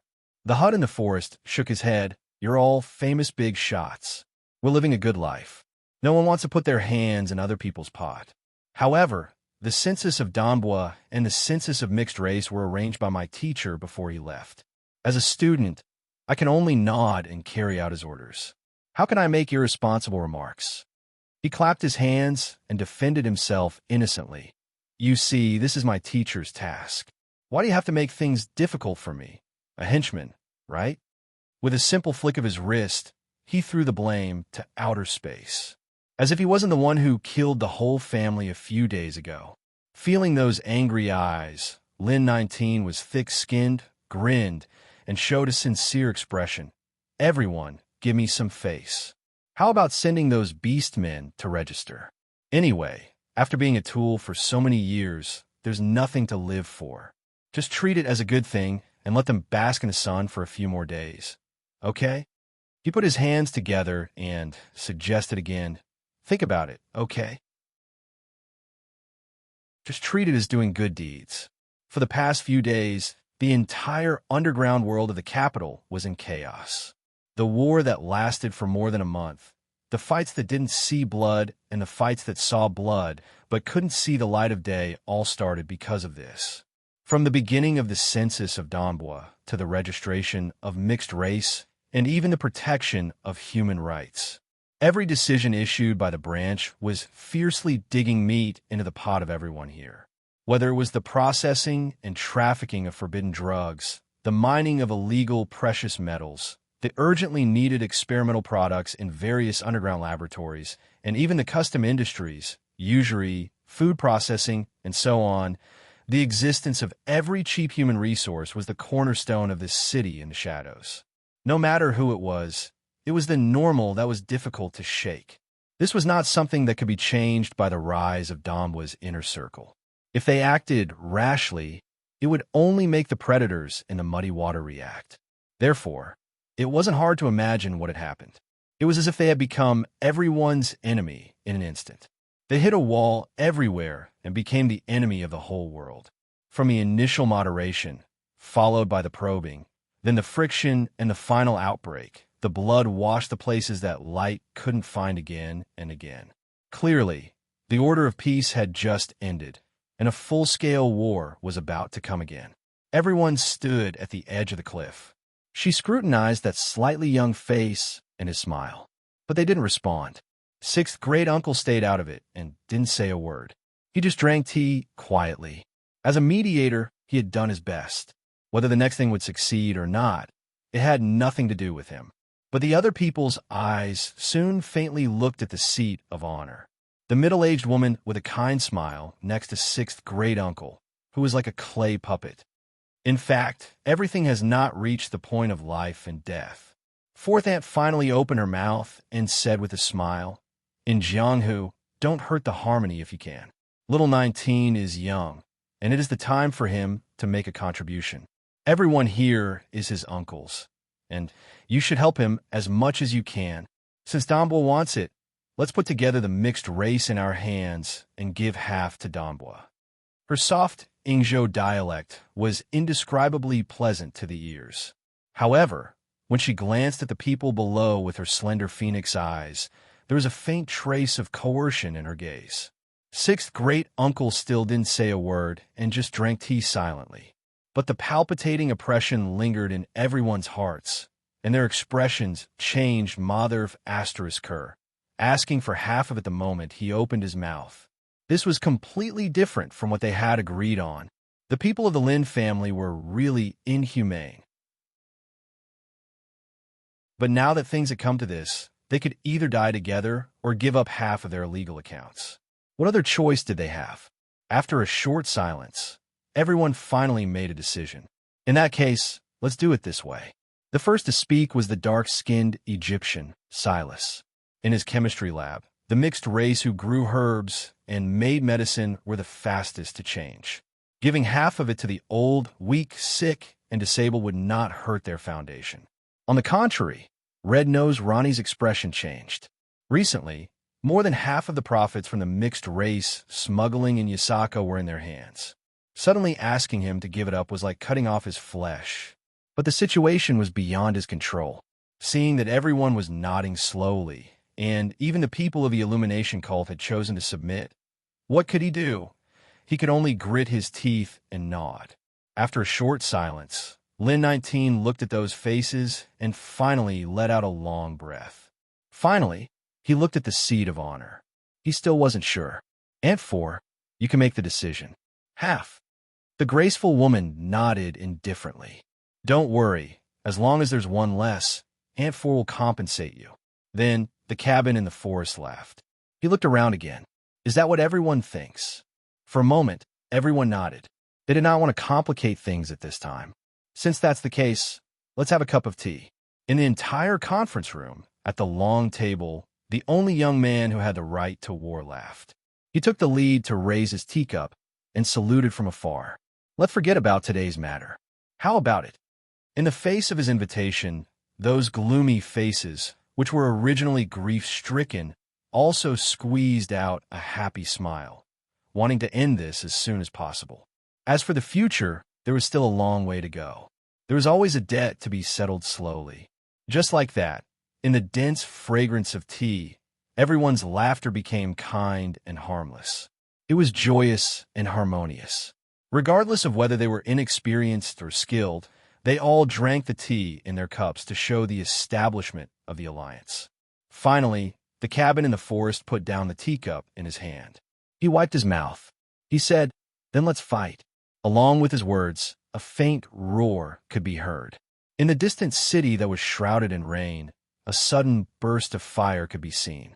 The moment he made the decision, from Kyoto to Osaka, from Yomiuri to the distant Tsushima, Shikishima, and Hokkaido, countless huge vehicles rushed out of the darkness.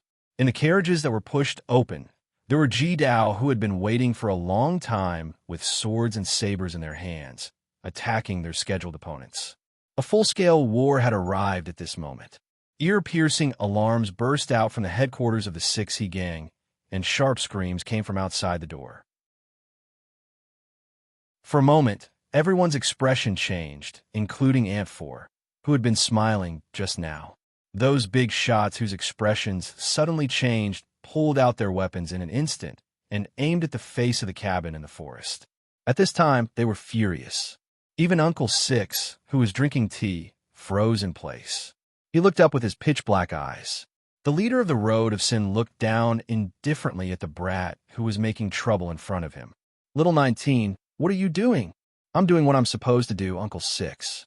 In front of those muzzles, the cabin in the forest tilted his head, lit the cigarette at the corner of his mouth, and blew the smoke casually. "The mediation meeting is over. The peace talks have failed. I've drunk the tea to send the guests away. What else can I do?" He grinned with a mocking smile. "Of course, I'm going to fight." In the dead silence, another pair of cold eyes looked at him. "Little 19, are you kidding me?" Ant 4's smile disappeared. That graceful face became cold and gloomy, without the color of a living person. There was only a pale white color like ashes that had been burned out.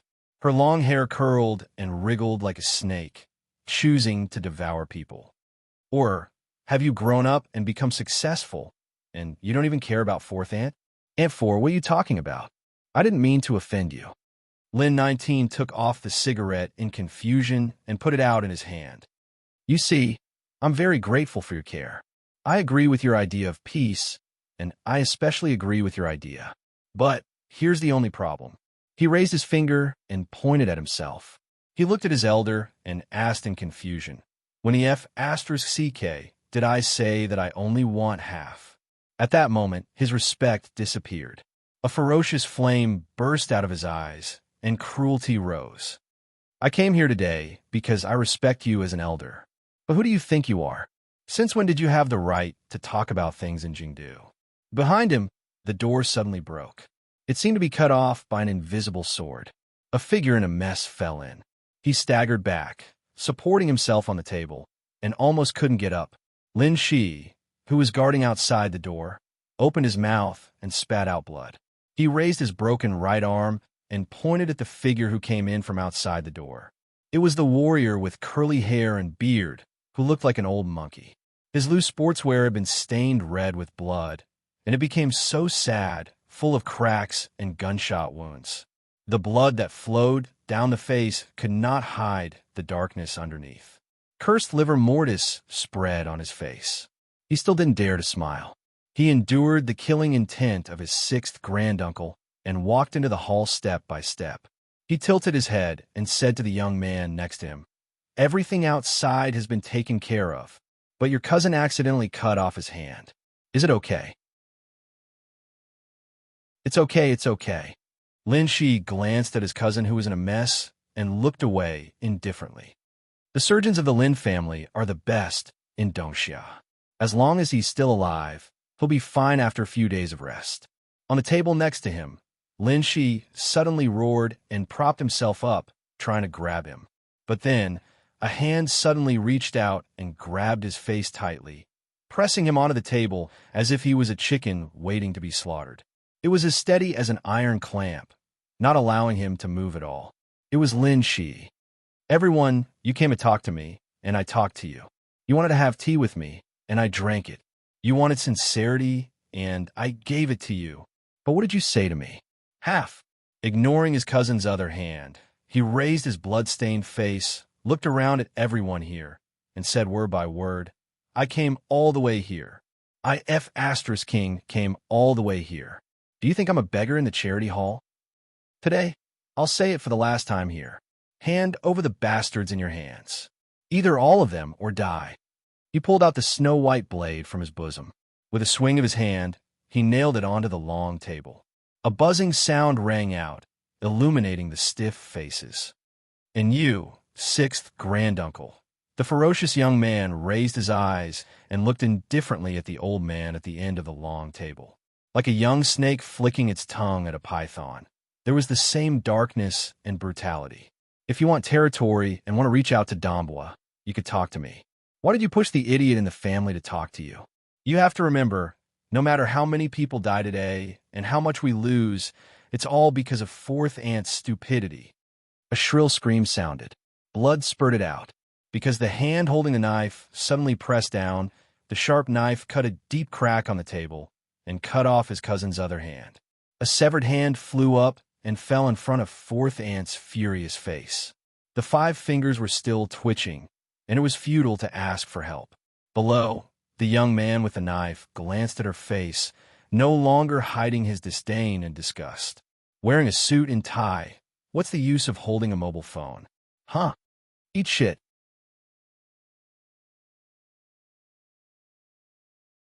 Chapter 874. The color of blood flew up and fell down silently. It seemed that even the wailing sound had disappeared.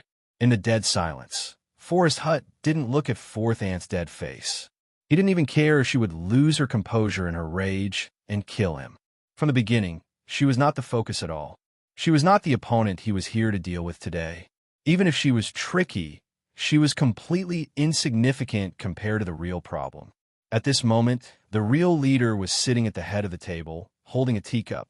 He sat there calmly and indifferently glanced at the younger generation's mischief and comical counterattacks. He was the real backbone of the Lin family, the elder, the pillar, and one of the masters of the shadow world in Southeast Asia. He had been the leader of the 6 He Association since 50 years ago. Lin Wei was not afraid of Old Dragon. Wasn't all of this caused by him as well? Fourth Ant, that idiot, just smelled the benefits and wanted to pick the fruit with her stupid son. He didn't object because he wanted a brainless person to take his place and test the bottom line of the Doomsday inner circle. He hadn't given up yet. After missing the opportunity given by his teacher, he still wanted to negotiate. He wanted to take back what he had missed.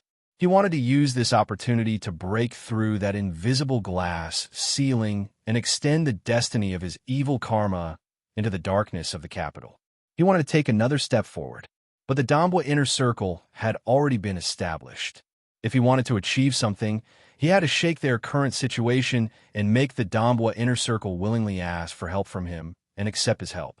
Therefore, he was not afraid of making a big deal out of it, or even a full-scale war, because the bigger the trouble, the more precious the power of the 6 He Association would be.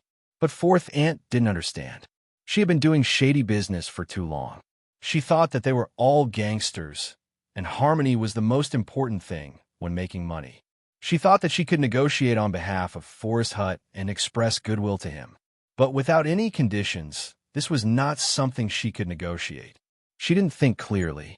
Doing things in the light was different from doing things in the dark. From the beginning, Doomsday had no intention of negotiating, and there was never a half. Either all or death. Either Doomsday inner circle completely settled the census and registration of the mixed race, or it would all fail and fall back to the time before the Alliance era. Half. He didn't even need half. As long as someone stood out and said that Danbo was nothing and that he was not going to hand it over, he was not going to have King take him seriously. Then it would be equivalent to them losing. The long period of hard work, the teacher's efforts, and the sacrifices of so many people had all failed miserably. It turned into a joke. It would become an eternal stain on his teacher's name, a humiliation that could never be washed away by the small house in the forest. The cabin in the woods understood this. Sixth granduncle also understood.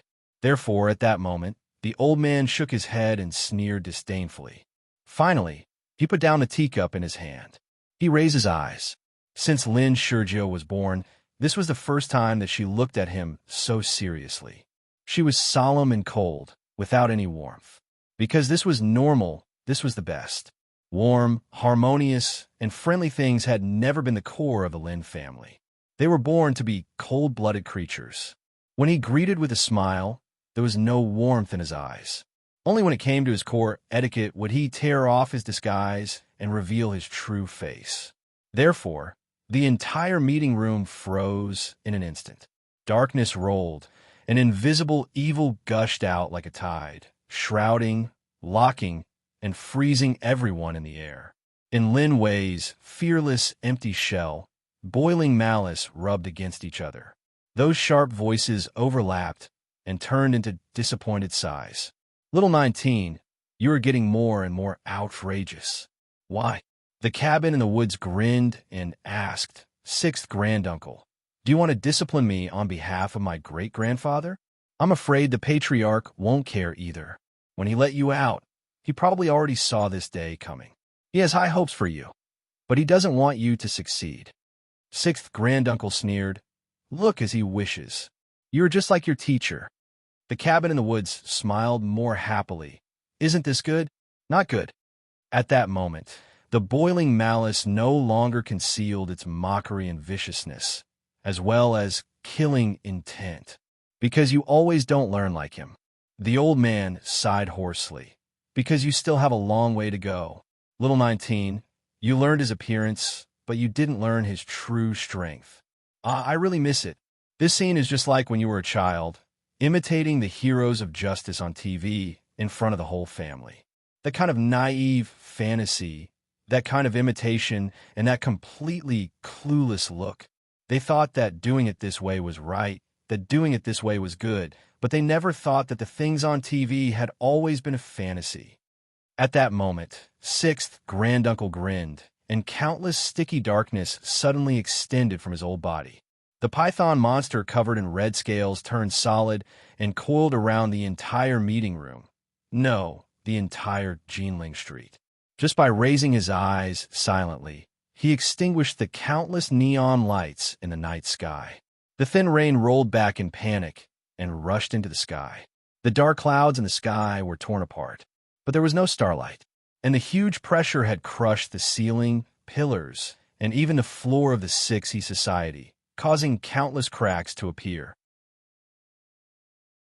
It was just a weak circulation, but it had already turned into the main axis of the world, causing all fragile beings to linger at the edge of the cliff. In the end, the red-scaled serpent that seemed to want to devour the heavens and the earth lowered its eyes and indifferently spat out its venomous tongue. It looked down at the young man's face that was gradually losing its color. He lowered his eyes mockingly. Pretentious? You're here with me? Would it work? Little 19, the old man asked mockingly, what are you waiting for after wasting so much time? Weren't they supposed to be reinforcements? Reinforcements from the dojo? An expert from Damwa? The expression of the hut in the forest suddenly changed.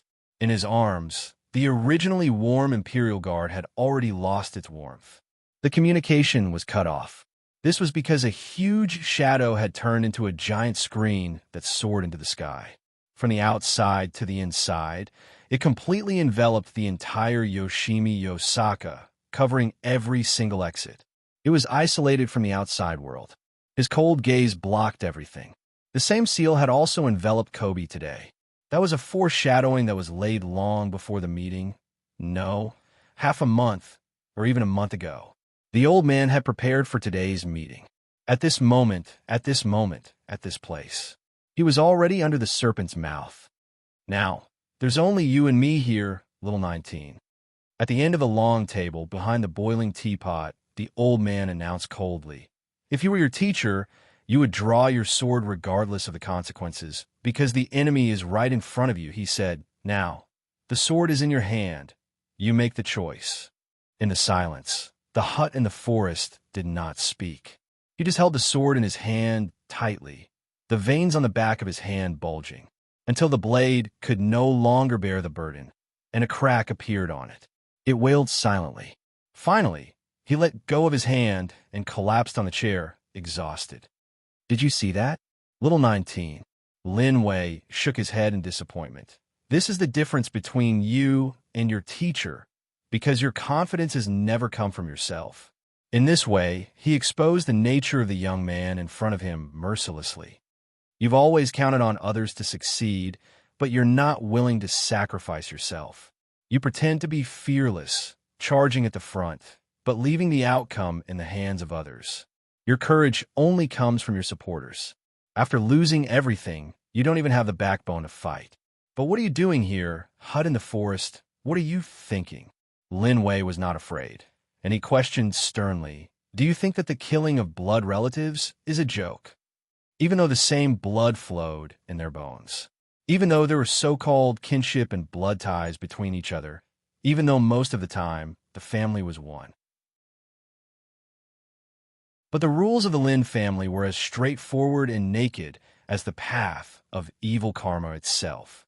This path was too narrow. It could not tolerate any offense or a second discordant voice.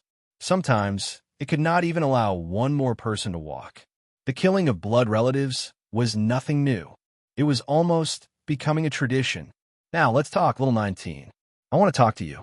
Under the red-scaled serpent, the ferocious old man lowered his eyes and looked down coldly. You came to my place and thought that you could rest easy with the sword of the Sword Saint. You drank my tea and accepted my kindness, but you killed my guest, disturbed my rules, and even stepped on my face. But do you really think that Sixth Granduncle is so old that he doesn't dare to kill? He picked up the teacup filled with venom, took a sip of the fragrance of rust, and asked cruelly, give me a reason not to kill you.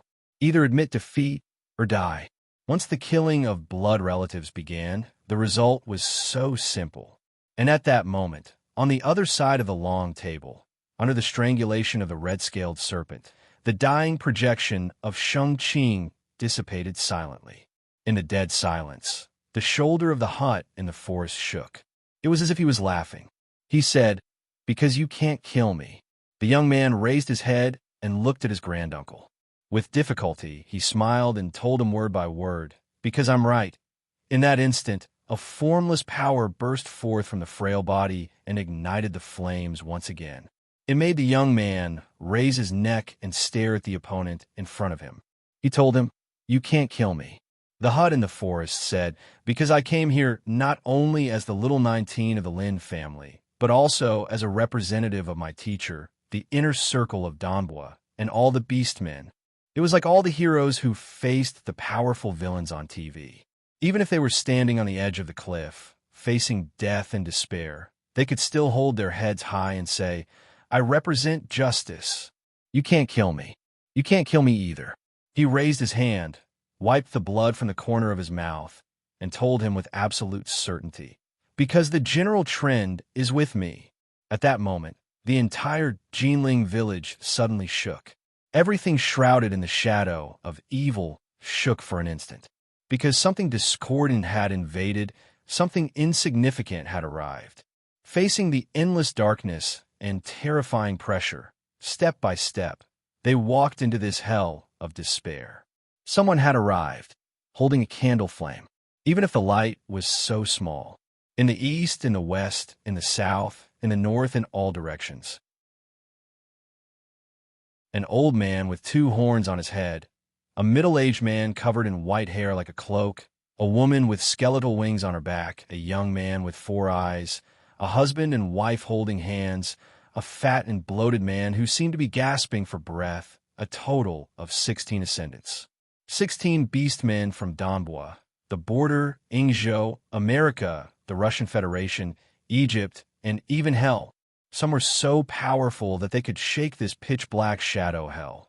Some were so small that they were not worth mentioning, and some are already trembling just by standing here. They came here today for the same purpose as the hut in the forest, for the future described by the Danbua he represented. Do you see, Sixth Uncle? You can't kill me. The hut in the forest smiled. I spent more than half a month painstakingly visiting each and every one of them to ask for help. Persuading with kind words, tempting with benefits, moving with emotions, explaining with reason, betraying his dignity, paying the conditions, guaranteeing promises. He had gone through so much trouble, made a fool of himself, and suffered enough. He had succeeded a lot, but he had failed even more. In the end, he had received an insignificant amount of help. Each of them will not hesitate to die in order to protect me, he said. He said, "This is my last reinforcement. I have the confidence to be your enemy."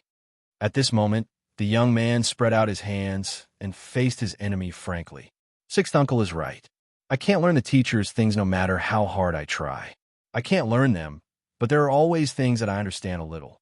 Although I don't have courage or ability, as long as I find someone who is reliable enough, I can occasionally succeed, right? He was so confident, even if his strength was not worth mentioning compared to the old man in front of him. There was a great disparity in victory and defeat between them. No, not to mention victory and defeat. With sixth uncle's experience and strength, the moment he made a move, these people would usher in a crushing defeat and death, right?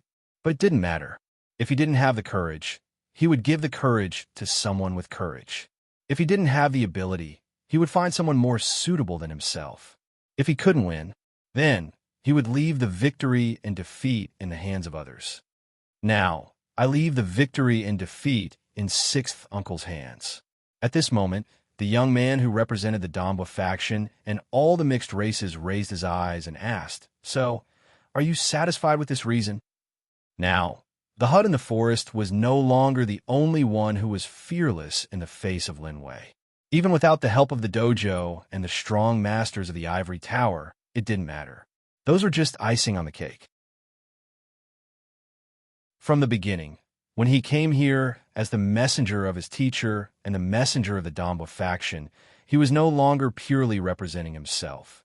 All the beast characteristics who yearned for order and hope in the present realm, the border, and even hell, all the people who yearned for the future stood behind him.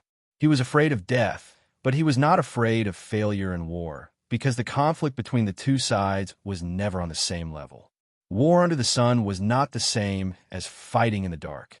No matter how great the benefits were, compared to the hope that was finally close at hand after 100 years of suffering, it was not worth mentioning. When Huai Shi personally hammered the first nail in the Doomsday faction, the rolling momentum had already begun to move. This was a destined struggle. Those benefits that could not be exposed, those goals that could not be resorted to under the sun, even if the entire extreme Tao of Yingzhou and the entire dark world of Southeast Asia united, were not worth mentioning in comparison. Even if Lin Wei was the one blocking the way, it would be the same. They could only lie dormant in the dark, and the path of evil karma could not compete with the new order. Once Lin Wei was not afraid to kill those people here, the Doomsday faction would completely blow the horn of war. At that time, not only the ivory tower behind them, even the Yingzhou lineage and the Central Bureau would not stay out of it. And before that, the Sixi faction would become the enemy of all mixed races, the stumbling block on their road to freedom. Now, it's your turn to answer me. The little hut in the forest raised his head and asked softly, "Sixth uncle, do you want to settle your grudges quickly? Or do you want to live forever?" Dead silence. In a long dead silence. The red-scaled serpent stared coldly at the young man in front of him. The old man behind the long table did not speak, but just looked at his face, as if to confirm something. "You really don't look like your teacher, little 19. The old man poured the remaining tea in his hand into the teapot, letting the dark venom silently flow away. As if mocking himself, he chuckled softly. "But you don't look like a member of the Lin family. Are you a traitor or a rebel? Is this not good?" The little hut in the forest asked again. "No, this is good," Lin Wei said fearlessly. "At least it proves that you've grown up. You're strong enough to be independent. You've done very well. Better than me. No, better than your great-grandfather when he was young. If he knew, he would be happy for you."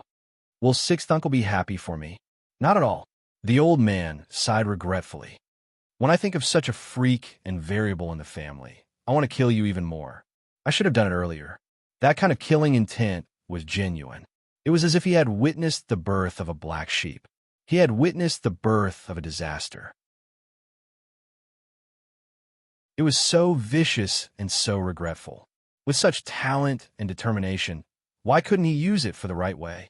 The old man lowered his eyes and suddenly asked, "You want all of it? All of it? Well, then go and get it yourself."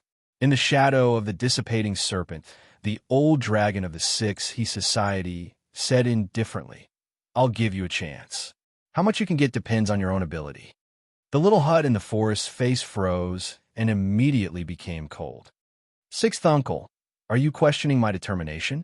"No, I'm just questioning your ability."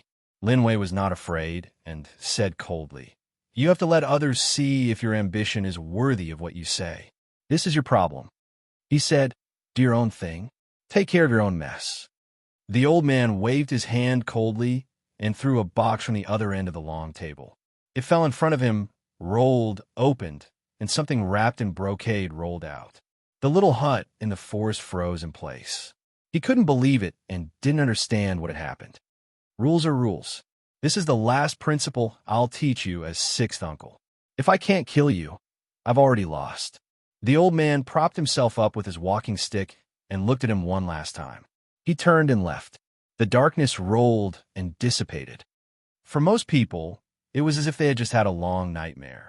When the nightmare suddenly dissipated and they returned to reality, their consciousness seemed to be still in the endless darkness. They were sweating profusely and gasping for breath. When all the participants looked around with pale faces and looked at each other in shock, they found that the old man who had been sitting at the head of the table had disappeared. The blood was still on the table and the surrounding walls. The fragrance of malice and the smell of rust still lingered in the air. In the blink of an eye, they suddenly realized what had just happened. But when they raised their weapons full of hostility and aimed at the young man below, the dull woman at the head of the table looked as if she had seen a ghost. Her face was distorted. She couldn't help but scream, "Lynn Sergio, what are you doing?" Fourth Aunt opened her eyes wide and hysterically scolded, "That's not something you can take. Don't be presumptuous." At the bottom of the table, the young man shrugged helplessly. "Look at what you're saying. Everyone's surname is Lynn. Why can't I be the one in charge?" The little hut in the forest leaned back in the chair calmly and grinned. In his hand, wrapped in brocade, was an ancient short stick with ferocious scales carved on it. A dragon head. You're tuning in to the Warrior Lore YouTube channel. Don't forget to subscribe and join us on this journey to catch the most captivating stories.